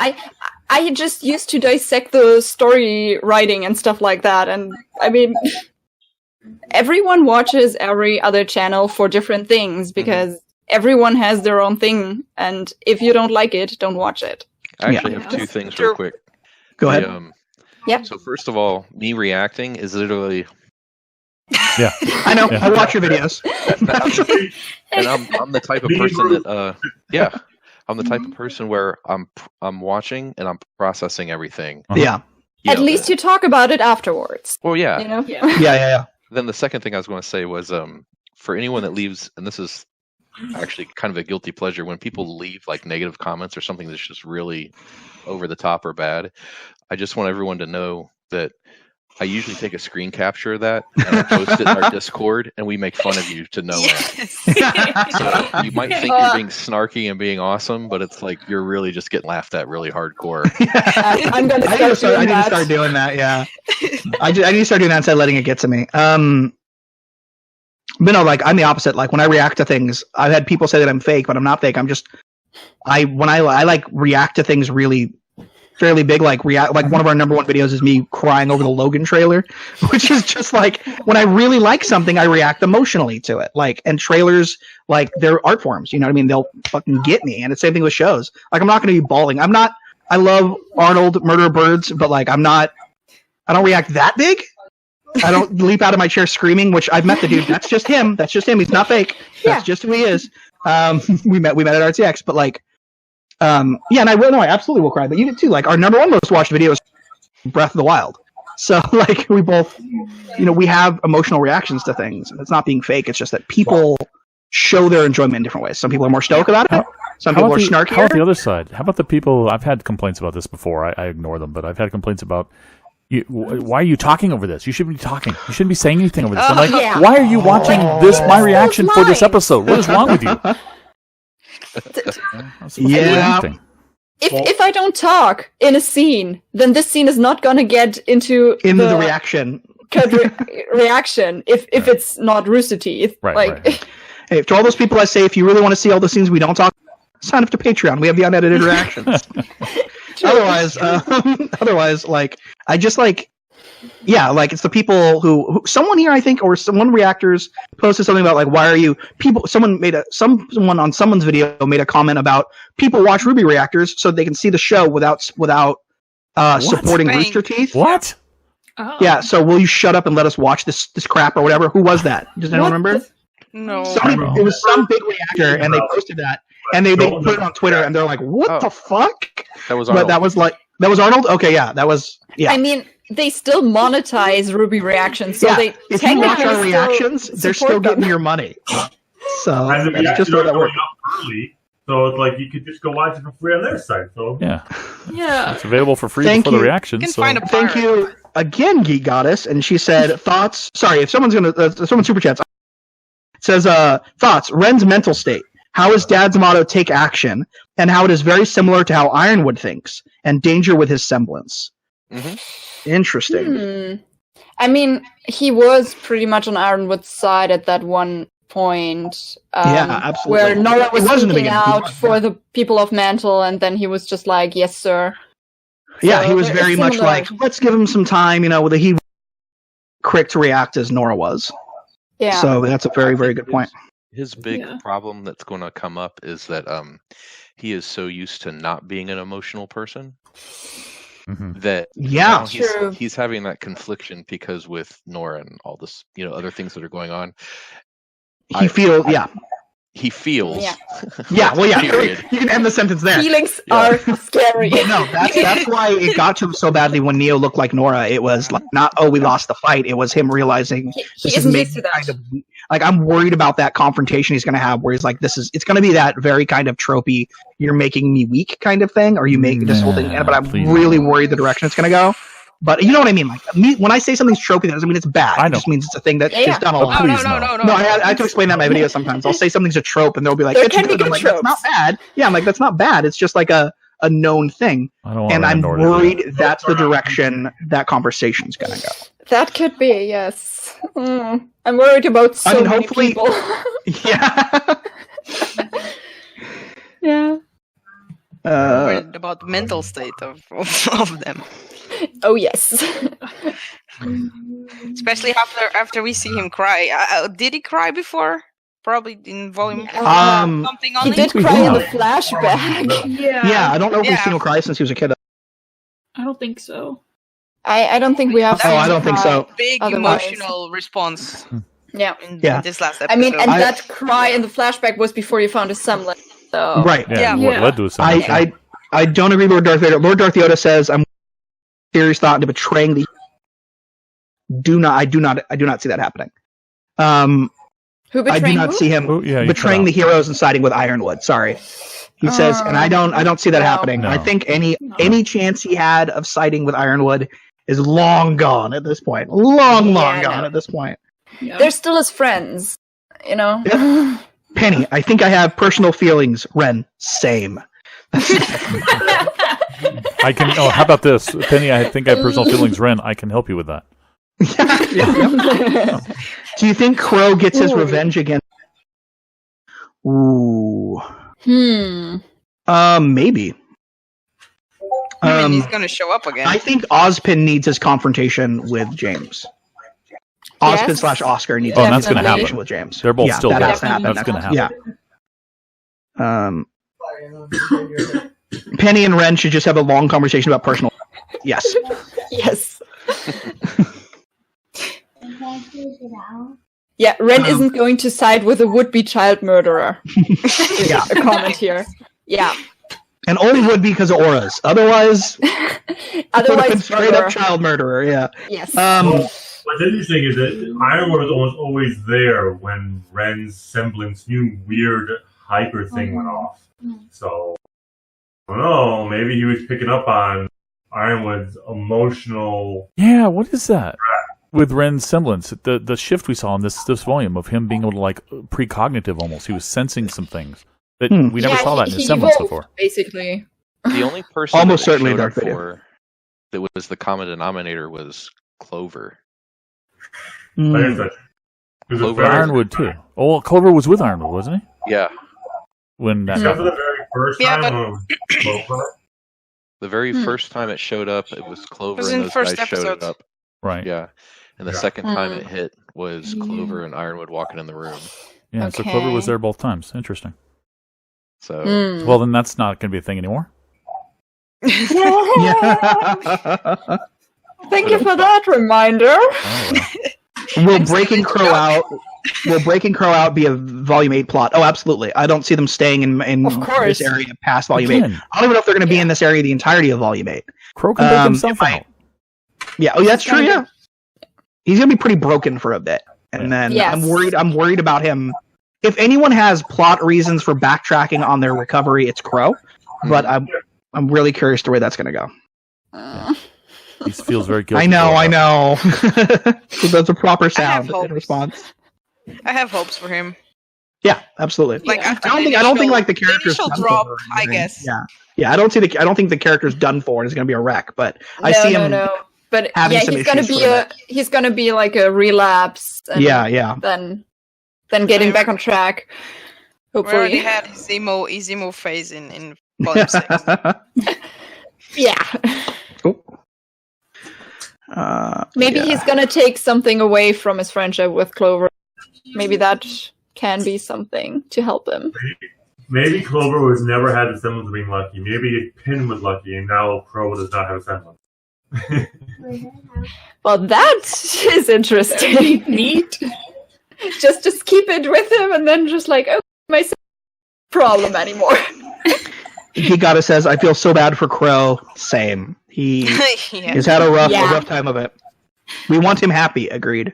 Andy Ross says, "I have hopes that Robin will be a major impact on how well Crow rebounds." Yeah, absolutely. I think so too. And you could see that kind of in that last scene with them when she was like, kind of like, she comforts him. Yeah. Yeah, I really want to see that. Not as like a ship. I just mean I want to see that as a development. Friendship, basically. Yeah. Question here from Burncore: will Penny be the new P in Juniper?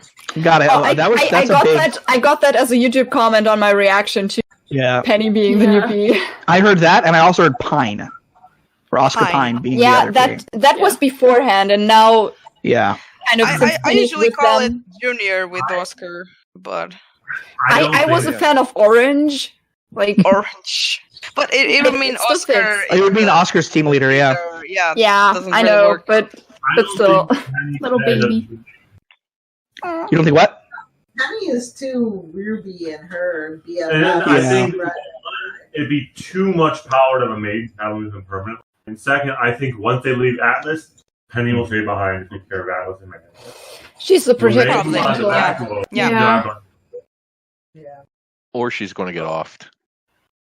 Well, I mean, if she dies, the maiden powers go out somewhere else. The problem is this time, if it happens, it's going to be permanent. Unless there's that theory that Pietro says he can't bring her back, but what if Jean boosts Pietro's aura so that Pietro can bring her back? And Pietro can still I live? was talking about that with a friend too. Like, does this work, or is it something different? Because it's not like a depleted aura; it's just like actual holes in his aura. Right. So good point.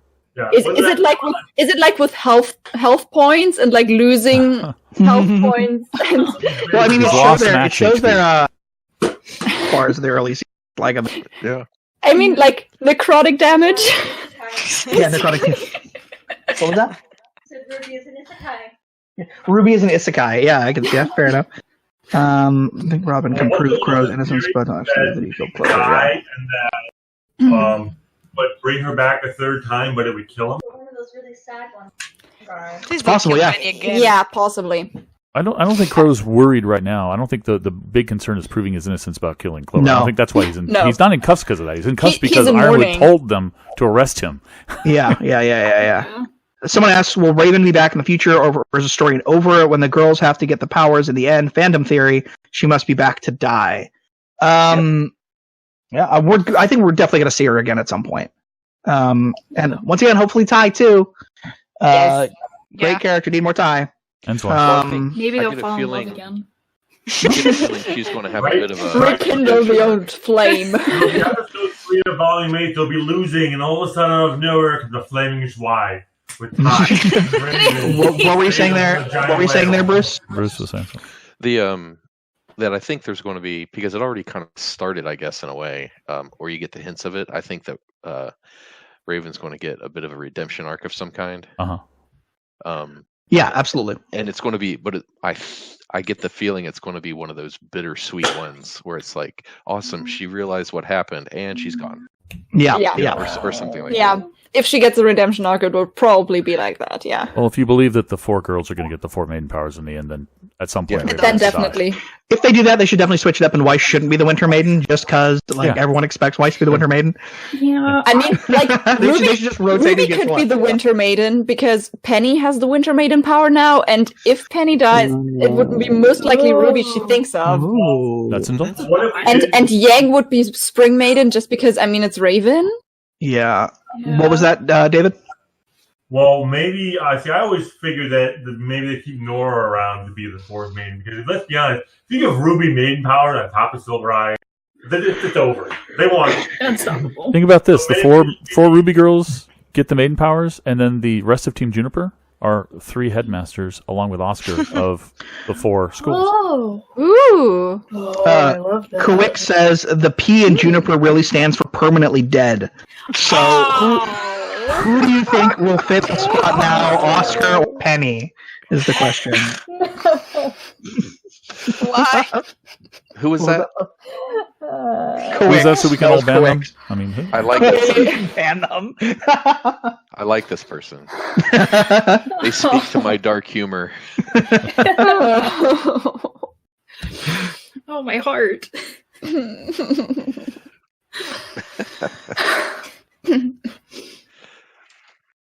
Captain, I just noticed that is a cool hoodie. Thank you. Game guy is saying, since Iron would need Penny staff, what if he forces Watts to hack Penny and bring her back to him? I don't think you can hack Penny at this point. No. I think she's beyond that point. I mean, I think. I have no idea. She has free will. She has free will. He could have hacked her so- before. That's true. She's independent. Oh yeah, he couldn't hack her before either. Yeah. He had the option. Yeah. She's Yeah, on they did. network. Yeah. She's basically a real girl, you know. Yeah. It would fly well with that theme, that arc of hers being able to be hacked. Wasn't she not even hacked originally? No, she wasn't. No. She wasn't. She wasn't hacked to at begin all. with. No. Yeah. They just used her because of the Pyrrhus polarity magnetism. stuff. Yeah.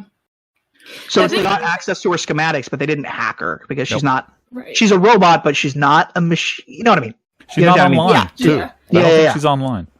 They couldn't get to The her. thing that I'm really worried about is that her main powers are going to be like too much for her like metal body, and that like something's going to happen that will destroy her body. Oh god. Oh god. Which has happened once before. Someone's talking about how Carrie Miles said that the girls can't become the maidens. I don't know. But I don't know what the reference is. Why? I heard that one before. Yeah, and anytime anybody says something like this can't happen or that can't happen, don't. It doesn't if it's mean in the that it future, can't. Just don't- wait. It doesn't mean it can't. They're writers. They're showrunners. They're not going to tell you the big secrets. Yeah, they're not going to tell you Yeah, what's They're not going to reveal we them. we don't know how it can be like with Ruby because she has silver eyes already, but like all the other, there is no rule that they couldn't have it. So Yeah. It's kind of like the MCU. If you ask them to lie to you about what's going to happen, Well, oh no, this character's totally not in the movie, but they're like the main character, so they're going to lie to you if that's what they need to do. most people who aren't in the entertainment industry don't understand that there's these things called non-disclosure. Yes, absolutely. NDRs. So NDAs. even if they know and you ask them, it's like, no, really, and they give you an actual answer, never bet that that's the answer. no. And besides of which, writing evolves. You may write a story, several plot points of what you're going to hit, and then find that the characters shift, which could also screw you sometimes. But just because they said maybe then, no, doesn't mean it won't change. Even like in the MCU with like Tom Holland and all his slips, I can guarantee the majority of those were very purposeful. Yeah, 100% scripted. Like the time people were freaking out because he accidentally leaked the trailer. We did not accidentally leak the trailer. Come on now. Personally, He would not have come back as Spider-Man if he had accidentally leaked the trailer. Personally, I can see Yang becoming the maiden. I don't really see the other ones, just merely for personal choice. You know, like, of what I would like to see. I wouldn't like to see them, all of them, having the powers. I wouldn't just want that too. concentrated in one. I can't think of any specific plot thing they might do other than like, oh, the story ended with everybody dying. Like, I can't think of any specific thing they'd do that would be like, I hate that. Like, pretty much anything they'll do. I'm really good at kind of like rolling with the writing. That's actually not true. There are a lot of things like I don't. But like, I like to think that I am, but then I'm like remembering fairy tale episodes. I'm like, oh, never mind. I'll straight up tell you, I'm like, I did not like that. But I can't think of anything in particular like that where I'm like, I can't think of something I don't want them to do. Mm-hmm. But I'm sure I'd know it if I saw it. I just don't like, want well, don't like that. moment. Oh, you What, Bruce? sure have gotten to the I said I don't want to Yeah, captain. that's what I'm talking about. Yeah, I'm like, I had. Still didn't hear you. Yeah, sorry, go ahead. You want your Captain Planet moment. I was like, yeah, that's what I don't want. Is with our powers combined, we defeat Salem. Oh. It's like, Oh, see, I want that. I want my Captain Planet moment. no, I don't mind it happening, but it needs to be something that's different. Can't Actually, be as cut and dry as that. Geek Goddess just said that. Avalon just said, I want Penny to gather all of the powers. And Geek Goddess just said, if they give them the powers, it better be epic because I never really liked the idea. My idea was Penny will gather all 4 of them and return them to Oscar. That's a really interesting idea. The powers I like that a lot. is a nice idea. I like that a lot. Because if you buy it basically belongs to if you buy the idea of it literally that Ozma gave the powers to the maiden, Right, not right, that right. they were given to his children, his 4 Right. daughters. Right. Well, we could. I'd say after that we re-entitle the show "Small Wonder." So many people aren't going to get that reference. I know half of them are here. There's a show in the 80s about a little girl who was a robot. She lived in like the closet. It was super weird, but she was like a robot little girl, like literally lived in the closet. But she's a robot little girl, and there was a family, and it was like a sitcom in the 80s called Small Wonder. Oh my god! David Okay. I purposely Okay. mentioned that who would laugh. Who would just stare at the screen blankly. We had one TV in the basement of our house. So I didn't watch anything. We read books. I grew up on a lot of like I'm up there in age, and like I watched those things. Like my first TV crush was Punky Brewster. So like when I was a very little kid. So like yeah. And then oddly enough, Gadget from Rescue Rangers, but I'm not gonna go into that. I'm very Go lost on. in these references. Sorry. I wonder how John's semblance will evolve because there was a brief talk between Vine and John about Extending your aura. Extending. Yeah. Maybe an area of effect. I want to know what's going on with Ruby's semblance too, because Harriet mentioned something like that too. Yeah. Yeah, it's different than just a speed semblance. Does she mean the being into rose petals and like dividing herself and stuff, or is there more to it?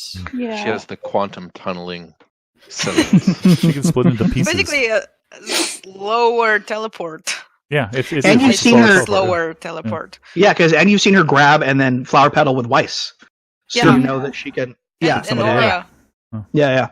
Oh, yeah. So like, I wonder what that was to Weiss. What was that experience? Would you like to put yourself in bye, Weiss's Geek head and Goddess. say, Thank what you would so that much for the feel like? donations and thanks for hanging out. Bye. Did she have to vomit afterwards? Yeah. Probably. Then don't let Ruby do that with John. I do think that cold open last She can volume. do that with John. I think that cold open last volume with the train was probably one of the best that they've done. The previous volume, but like the opening with that train was one of the best. One of the best they've done. Oh, so good. Just jumping into that. So there Super are two good. things being said by Decoder Lifehack in our chat. One is, why does it seem that Ruby can always instantly do the Silver Eyes by Cinder? And the one saying, if you think the maiden can use true magic or forces. Or what? Do you think that this maiden can use true magic or just elemental like forces? True magic. We've never seen them do anything outside of elemental attacks. They use Right. Salem and Ozma's magic. They use that. They use that magic. Yeah. The real stuff. And the other one Magic. being, why is it that it always seems like no matter what's going on, Ruby can always use the Silver Eye? Because it looked like Salem broke her eye. Yeah, she broke her eye. She broke her. Cinder. Yeah.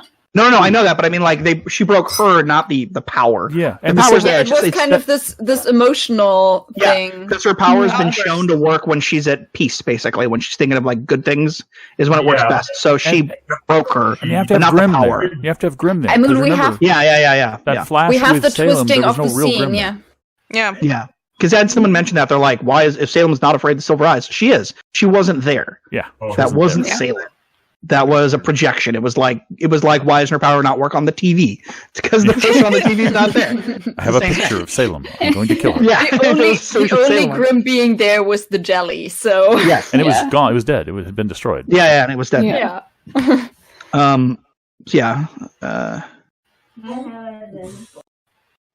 Can we talk about how creepy that animation was whenever like it broke and then Salem Oh, came yeah. up? Like, Oh, yeah. Yeah. Ugh. So good. He's like one of those Salem has a new dress. Yeah. In the boob window. It's like one of those. Yeah, the boob window. That's right. Someone did ask if we. She already had a boob window, but now it's bigger. That's fair. I That's never fair. noticed. It is a bigger boob window. Salem. Alcohol. Lord Darth Yoda says V8's beginning is either going to be insane or Richard bangs into the shields and spends the entire volume circling Atlas. Both very equally likely, honestly. But I'm not sure which one it's going to be. Yeah. The shield's down. Oh yeah, the shields are down. Yeah, Oh, that's right. Right. Atlas is falling for sure. Oh yeah. As I said, I want that fight scene definitely. like Age of Ultron style, where they're fighting on the falling mantle. Yeah. I don't. My head doesn't jump to that. It jumps to Final Fantasy VI because I'm old and I think of the Flying Continent falling. Okay. No, I was talking about the Age of Ultron thing, like from the first episode of when we knew that Atlas was floating in the air. It just then as soon as they're like, it's floating because of the relic. We know what's going to happen. According to Brandy, Selma Hayek is the inspiration behind Cinder's dress here. No, Salem's dress. That's the inspiration right there. Okay. According to Brandy, that's the inspiration for Salem's dress. Yeah, at RTX, Jessica was dressed up like Cinder's new costume. She had like the new one with like the poncho thing. Mm-hmm. It was like her costume. I love that one. Yeah. It's different. She was really cool. It's very Everything different. else There's nothing red in it. Yeah, she changed weird. colors. Yeah. I think it looks better now than it did, because now it looks alike. When we saw her near the end of this volume, there was a detail in it, I want to say. And I think it was more interesting than when we saw it last volume. I really like Neo's thing with like, well, it's Neo, so. It works well with the head. It works well with the head. She's best non-hero character, I'm going to say. Non-hero. Because whenever I say Weiss is best girl, I have to be like, but I mean hero. Like, what? Overall, like, Neo's pretty great. Yes. Yay. I love her Spring girl. Mm-hmm. Her hair's really cool this volume. Mm-hmm. It's all curly. Wonderful. Yay. I loved, that's one of my things that I went back and I'm like, but as soon as they had that reveal for her being the maid or whatever, I'm like, that was another one of those reactions where I just like fast forward to that. I'm like, all right, how do they notice? How do they react? And it's just the best. Mm. There's always those spots where, you pick like 3 or 4 moments, and you're like, I want to jump straight to these. Yes. And then I'll watch the whole thing later, but I'm going to get these first. I want to see if it's worth my time. Bruce says, obviously different Bruce. Long structures on is it? Okay. Long structures on bottom of Atlas is an emergency landing gear. No, probably that's not. Power cables and stuff. Isn't it? Yeah. I think that's to keep it on the dock, so to speak. Yeah. Anchor. The mooring. That's what I was looking for. I don't think the heroes want Salem herself on the ground. Let her. She enters the fight. Everyone's in trouble. Yeah. The only one who can hold his own at all would be Ozma. Now that we have a fully realized Oscar-Ozma combination, he's the only one that could potentially hold her back. But we know he can't beat her because he can't kill her. And she will eventually kill him. We've seen that. Yeah. But he can hold her back. Hold her back because the last time they fought full out, their daughters were there, but those he didn't give him his power yet. Those weren't the maidens. They were. I always felt they were the inspiration for the maidens later on. Yeah. Since then, he gave his power away, so now I think Salem would kick his butt. Even fully merged together, superpowered Osk. What is it? What's his name from? Oscar. There we go. Oscar. I'm a firm believer in the thought that the story of the 4 maidens being granted powers is just metaphoric, and it really those daughters really were the maidens, and when they died, their spirits went and found other. I did a whole theory video on that. It's a good idea. It's a good idea. I like that. Yeah. So we've got another question from Dakota Lifehack. Well, he asked the one about, we already answered if we think, someone was talking about how the villains will win all next volume. But he also wanted one of our favorite RWBY weapons. Mine clearly is Nora's. I don't know all their names, and I hate that I don't know all their names. But I'm bad enough with people's names, let alone weapons names. I love Martin Astor, I want to say. Martin Astor. Weiss's rapier. I loved that. I didn't realize in this episode until the season, I thought that Winter also used a rapier, and it wasn't until the better graphics I realized she used a saber, like an officer's cavalry saber, and I fucking loved it, even though it didn't do anything crazy. I just loved it, especially when she's separated into two weapons. But for me, it's exactly. For me, it's Merton Astor followed by Scarlet Rose, the scythe. Crescent Rose. Thank you. I was wrong both times. Yeah, followed by the scythe. But they're all cool. I can't think of a single weapon where I'm like, like at least to the main characters. I would want Crescent Rose, but I would probably be better with Blake's weapon personally. But I would suck with all of them. I wouldn't be good with any of them. I'm just saying. Be like the chibi Jean thing. Yeah, exactly. Clara said she wants all 4 girls, all 4 main girls. And she wants Velvets. Velvet is the best. Oh yeah, sorry. Velvet has the best semblance and weapon probably in the entire series. Yes, because it's all of them. Yeah. I told you. Yeah. I'll take Coco's weapon personally. I mean, any interesting weapon that quicks, could cut right through a Grim like that, man. That's interesting. I don't want that to happen at all. Quick says, new theory. What if Ruby uses Silver Eyes on the Grim and until not? I really don't want that to happen because I don't need another big thing to be Ruby's fault or to be like, I don't want that at all. I would be out. Sorry, I said earlier that there was nothing I can think of the writers could do that I would hate. That's it. That's the one right there. What'd you say? She uses her Silver Eyes on the Grim, and then you cut out on the whale, and then the whale falls and crushes Mantle. I'm like, no, that would piss me off. No, that would piss me off too. Yeah, I think that one would be a little too big. Remember that Ironwood's gun is also a gun. That's true. I still want just Penny to get inside the whale and shoot it up from the inside because that would be the most amazing thing to happen, and it would work with the lore. Yeah, she could Captain Marvel it when she flies through the ship. Same thing. Yeah. I need that now. Now I need that. Thank you. But even if she did Silver Eye, would it fall? I mean, that's a big whale. Those are some tiny wings. Are we really sure? Maybe like a hot air balloon. Wow. Avalon made a joke I don't think I should repeat on the channel, so I'm not going to. Why not? Okay, fine. She said, do you know what Ironwood's gun's called? I said, what? And she said, puberty, because it only hits children. And just like, oh my god, that's my wife for you. So, all right, that's pretty funny. I like that. It's pretty funny.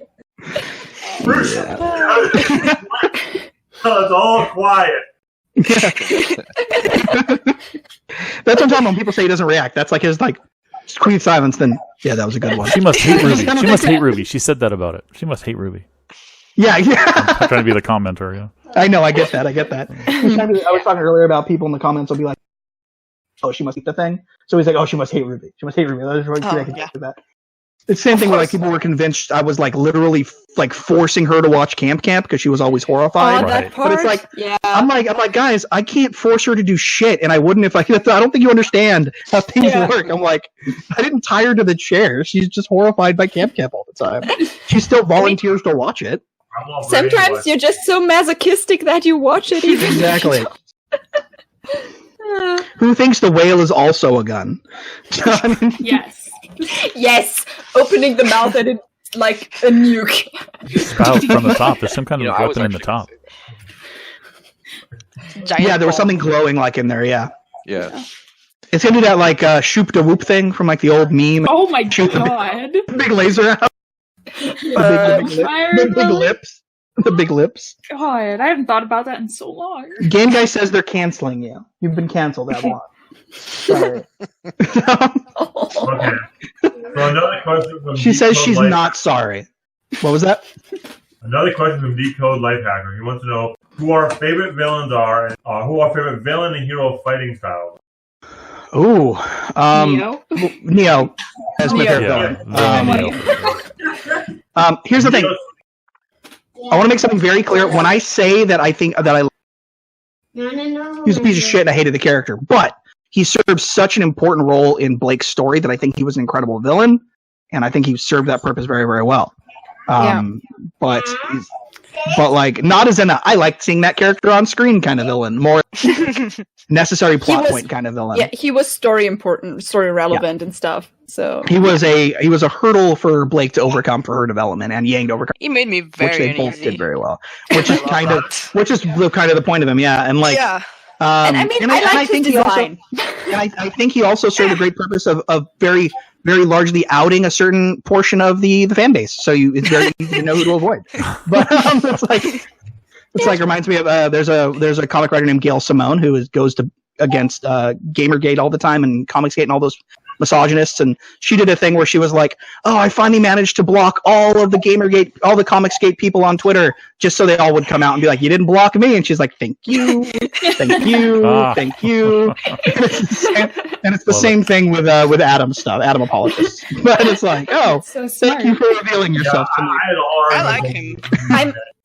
I'm most likely like I don't like people who want to like apologize for stuff. Like there's no excuse. There are only explanations.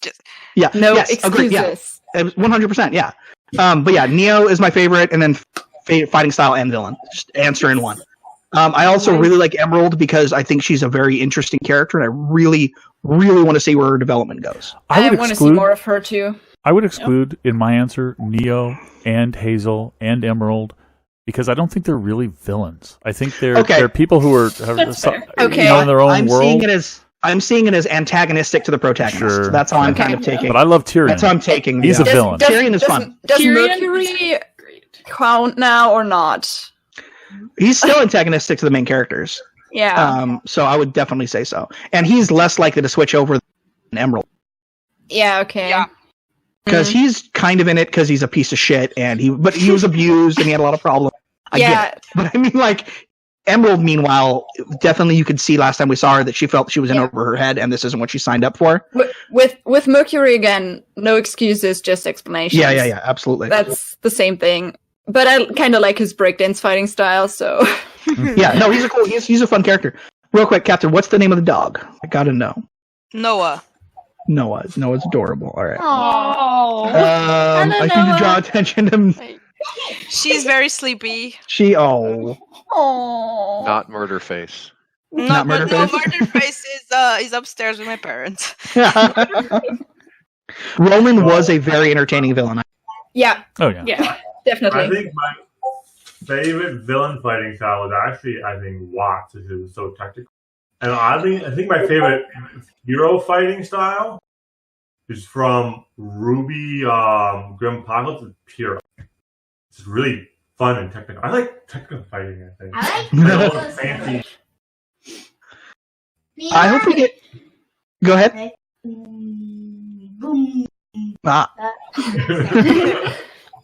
I like... I hope we get Team Funky more next volume, but I doubt we will. Yes. Yeah, I doubt it, but but it would be fun. It would be fun. Maybe the end of the volume will start switching. Yeah. Oh, it's very surprising and very cool to see them. I liked to see how they did the rainbow stuff with Neon in the new animation stuff. It looked so great. I'm always really happy when I get to see, like, I want to see Vacuo stuff mainly because I want to see those teams in these graphics. Yeah. Even if it's just for an episode, I want to see like Velvet and Coco and all the other ones and all those characters in this art style. Yeah. Definitely. It's gonna be Which one was Scarlet? Was Scarlet the Peter Pan one? Which one was Peter Pan? Yeah. Yes, he was. Yeah. That's my boyfriend. Gavin Free. Well, back to the villain stuff. Is it only villains or because You'd ask for both. What's your favorite villain and hero fighting? Well, for villains, I would say probably Neo or Watts. Cinder's up there too. But if we go by antagonists, I would go with Raven. Oh yeah. Because she's sort of, gray in the middle. And for fighting style, definitely Neo. Ever since Volume 2, ever since she kicked ass. I want to hear Avalon's response to this real quick. Avalon, favorite antagonist and favorite kind of show. my favorite antagonist. Antagonist, that's right. Antagonist. Favorite antagonist is romance. Oh, okay. Favorite fighting style is voyeurism. Fair enough. All right, you heard it here first. Her favorite antagonist is romance, and her favorite fighting style is. You cut out. Who was the? She favorite? said her favorite antagonist was romance, Yeah. and her favorite fighting style was voyeurism. So there you go. Heard it here first.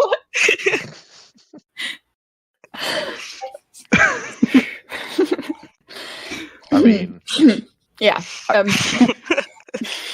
it? Velvet voyeurism. Oh, okay. Velvet is for voyeurism, I guess. Okay. She takes photos of everything. Makes sense. Yes. Oh, got it. Okay. Interesting name. And what about for romance? I have a gift. Just in general, just romance in general. Okay, my bad. Oh, okay. That wasn't a joke thing. That was just romance in general. Yep. Romance is gonna destroy us all.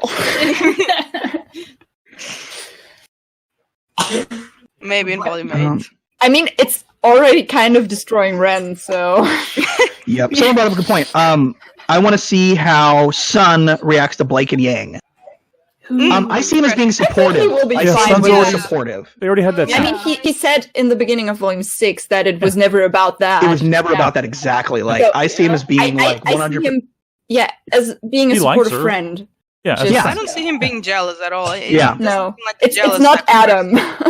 Yeah, exactly. Yeah. It's not Adam. What do you see in her? Yeah, I don't see drama coming from that. If anything, I see him Yeah. go, "Oh, good for them." He's basically the Mandalore ultimate- 1258 is saying romance already killed humanity once. Yes, that brought up romance already killed humanity That is- once. Salem and that Oz. is definitely a good point. Yeah. Also, if something good about liking it, probably be like 5. That's true. She said, "Son, if you find out, it's probably gonna be like, Yeah. probably what his reaction's gonna be." Oh well, he's her like a BFF sort of. It would be this. relationship. Yeah, It exactly, would be this exactly. this meme like Blake and Yang kind of kissing and High-fiving him in the background. high-fiving in the background. Yeah. That would be totally them. At this point, he's basically the ultimate wingman anyway. So Yep. Yes. Yeah, I mean, Definitely. Him and Weiss. yeah, yes. Yeah. Yeah, the way he said "bye" it to her at the beginning of Volume 6 makes me think he'd be her. Exactly. I think he's a great character. Some people hate Sun. I don't. I love that character. I don't. But, Yeah. I think he's such I want him back. he's a nice guy, like in a good way, kind of supportive, just person. And I think we need more characters Yeah. like that. Yeah, has a positive he's supportive outlook. and goofy at the same time. Yeah. I mean, what do you want more? He's positive, but he's not as so saccharine as Ruby. Yeah, exactly. Rooster Teeth. Just a Andy Russ Like- just said, Ilya learning about Blank and Yang is far more juicy. Yes. Yes. I don't think she would be jealous either. I mean, Gamer guy. he would be more jealous than Sun, but I Yeah. think Yeah, he but would I be don't fine with Yeah. it in the long run. Gamer guy said Neptune would be like hot. That's probably Yeah. also true. That's Yes. probably also true. Neptune would hit on Yang. I mean, Yeah, Neptune. You back up the wrong tree over there. Yeah. He would be like, girl on girl action, I'm into it. Yang guy says I'm biased because he's Michael. Fair enough. yeah, that's why I want him back too. So, Okay. See, yeah, go ahead. Sorry. I've been one from Dakota Lifehack. He's really enjoying us answering all these questions. This is, what do we think happened to the Paladin? Oh, the big ass robots? Yeah. Oh yeah. They're probably still out there. They're probably just in Yeah. they'll probably be deployed. We'll probably see them deployed next season be. in fully modernized CG, which will be awesome. I mean, I can only assume that Ironwood would use those. It's just that they probably take a lot of people behind the scenes controlling Yeah. them and shit like that. But at the moment, the only way we've seen Ironwood's fleet would be the air fleet in the air and just evacuation. So we didn't have any other ground forces in the last volume from Ironwood. So yeah, We That's never something that could happen. Standby. yeah. Mia says, you sneeze at and they got the head. Yeah. Mia says, I hope they'll keep the open shirt look with Sun in the shows about fuck. I want to see those abs. Is what Mia I'm says. making notes of the clothes Those shirt. Yeah. Well, he does. There are like 2 scenes where he has a closed shirt. True, in the like dance? in like volume 2, right? Like One time when they go their separate ways and like try to find Roman, that one time he has a closed shirt, and then at the party. Yeah. I remember that first one. Those are the only ones. He has a tie there too. Oh yeah, I remember now. Yeah. Game Guy says, at so the rally. who wants to speculate exactly what the Paladin is? Watts engineered it to fake his death. Did he possibly make the Paladin? Right. Paladin and Satan. Yeah, I was thinking about that. I don't know. The Paladins are new as of volume 2, right? Yeah, they were, yeah. Like, And he's how been gone for a can long he time. fake his death with a Paladin? Or at least newly introduced. That doesn't mean they weren't working on the behind the scenes for a good time. Probably the engine for it. So we're gonna. I don't know if it'll affect. We're gonna have to duck out because it's getting to about 9:30 for us. Someone needs to go to bed. It's getting late. I actually haven't eaten dinner yet, and it's 7:30. So You want to wind it down, yeah. Maybe we should tie this one up. all right. Do we want to go over anything? Any last topic or last thing that we want to go around and say? Yeah. I repeat to anyone watching on my channel: look up all these channels. All these people are awesome. All good channels you should watch. Brandy had a question of what does people think she should. She's trying to figure out more things to react to. She is home one time. It's basically a reverse of what Joey and Avalon have going on. Where she has more time to react than I do. Yeah, that's although most of the shows on our show works crazy hours, and I work, so I'm like, oh, time to squeeze in another episode of Harley Quinn or whatever I'm reacting to, and it just makes it easier. By the way, everyone should watch that show; it's great. We got Sabrina on volume 3. Okay. And Legend of Tomorrow, both of them. She doesn't know if she should react to it. People are mixed on Legends of Tomorrow. I love it. I think it's super. It's a show that acknowledges comic, so I recommend watching it because it knows it can be kind of ridiculous. But some people don't like that. I like it. I like that one too. Yeah. I'm up to date on it except for this season. Okay. You're further along than I am. I'm trying to think of shows that are really good for YouTube that are also like not gonna, because there are certain shows I want to react to, but I'm like, well, all these people got strikes for it. I'm gonna avoid that show. There's a lot of good stuff out there. I don't know. Someone said Dragon Prince. I've heard. My wife loves that one. I haven't watched it yet. And a Dragon Prince. Yeah, that's. I like it. Yes, I liked it a lot. I've watched the first season by myself once. I didn't continue yet. Same. Dragon Prince is good. You should react to She-Ra because I need more She-Ra reactions to watch because there's like there's like 3 people who react to that show. And I'll react to season 3 of She-Ra if you want. She-Ra is on the list, but my schedule is basically full until June. So love it. I went to the panel for it at Comic-Con this last year. I waited there was a huge line to get into it. I got in the panel. I was like right in the middle, and it was literally me and a entire audience of lesbians. That's the audience for the show. And it's like, I mean, it is the best. No, I'm not complaining. Which is funny because the year before we went to the Winona Earp panel, and it was the exact same thing. Yeah, so it's just like exact same thing. But why not? I would love to react to She-Ra. It's so fun. It's ridiculous, but in the best way. And it's just Cachadora for life. All right. Yes. I mean, anyways, I saw the first episode. I'm technically up for it, but since for my Patreon only show, people wanted to do anime more likely than cartoon, so it was just like, okay. Gotcha. I literally have 3 She-Ra posters there, and then Christmas Avalon got me the glitter and She-Ra like dolls. They're like, and they always ran out of the Catcher. The Catcher, the ones I want, it's sold out everywhere, and it's like on eBay for like $60. And I'm like, son of a. But like, instead of like the 15 you pay for it at the store. Anyway, sorry, completely sidetracked. She-Ra. Yeah, that's my suggestion. Oh, yeah, that's my big suggestion. Not enough people react. A lot of cartoons, a lot of people don't react to. You should. I liked the 12 Forever. Not a lot of people watched it. I loved 12 Forever, and I'm super sad it got canceled because of the creator. Yeah. Because that super sucked. It was a mess. Oh my goodness. but Yeah. I love that The show. show is amazing. 12 Forever, great show. It's one of the few shows that's like a kid's cartoon with a queer female lead. Yeah. So it's amazing just for that. But the issue behind it is that the creator, who wasn't actually there to make the actual show, she was fired before the show was even really in development. She made some really inappropriate social media posts where she basically straight up like hashtag pedophile, looking at this little boy at the playground. He's so cute. I wish his mom wasn't here. I'm quoting it. And similar stuff like that. And she ended up, surprise, surprise, getting fired. Had nothing to do with the actual show being made, but there was enough controversy about it that it didn't get picked up for a volume 2. Especially which sucks because the show is themes of awesome. the show. Yeah, especially because it's about kids developing and then all that stuff. So Yeah. it's like. It's really Also, they're really short. There's only a couple of them you should probably check out. Has Been Hotel will probably be really good. I need to get And, for that. Yeah, Has Been Hotel. Oh, you already seen that one? I watched Well, they the only first have one episode episode. of it. They only have one episode so far. Okay. Well, they also have the Hell of a Boss. the hell of a boss. So we all watched together. I was tired. I fell asleep. Oh my god. And so it actually ended up being OBS updated it, which ended up being good because of that. And like I was having trouble paying attention because I just got off of like a 12-hour shift. I was tired. It wasn't until I went to go watch other people's reactions to see how they were doing it. That you realized that it was good. I feel bad about that. I watched Hell of a Boss on my own.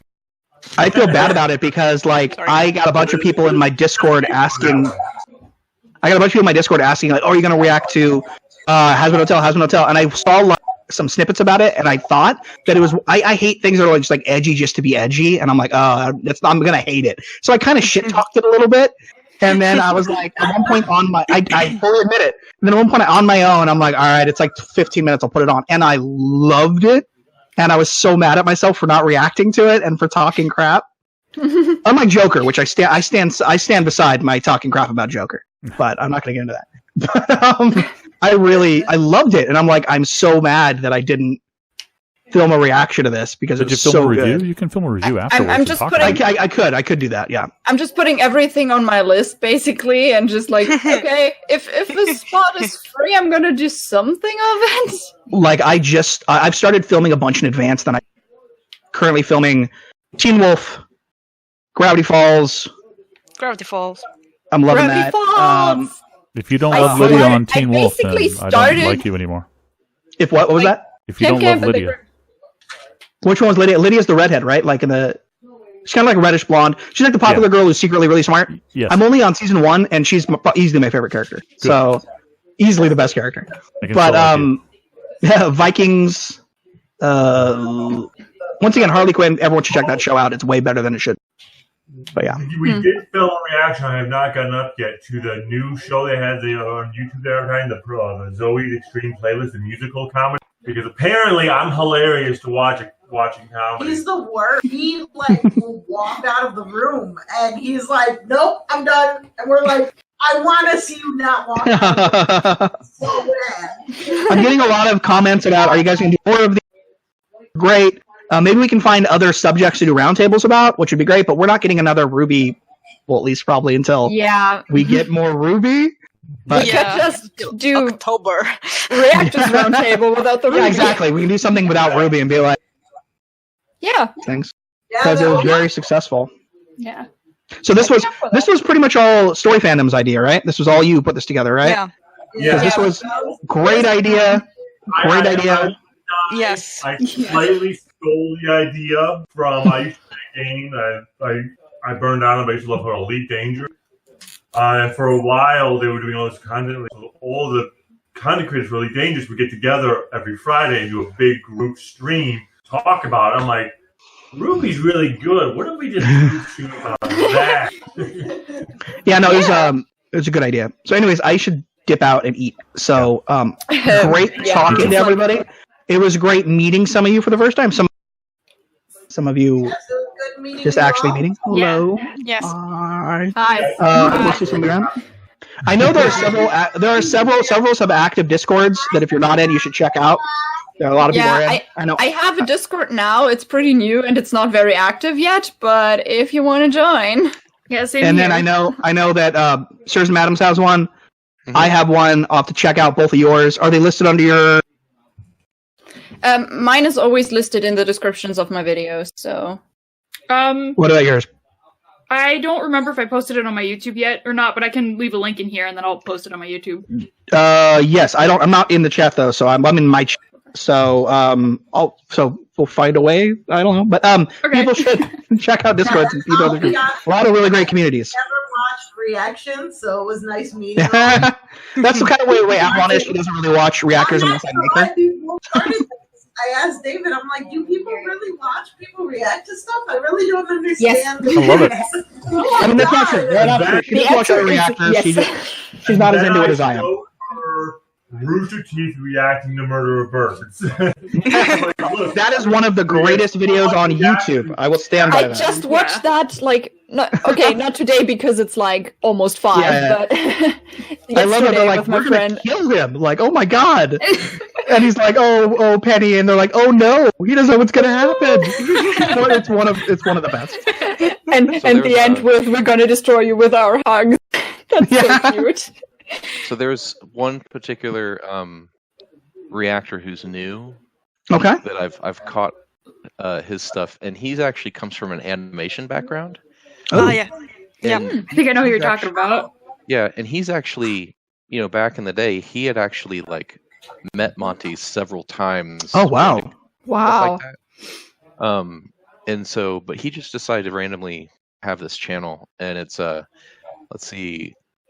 It's AG and chill, AEGE ampersand CHILL. AEGE ampersand, and in one word or multiple words? One word. And then chill, CHILL. I see it, aging chill. Yeah, so it's super funny. Yeah, and he catches everything. Interesting. Like, subscribed.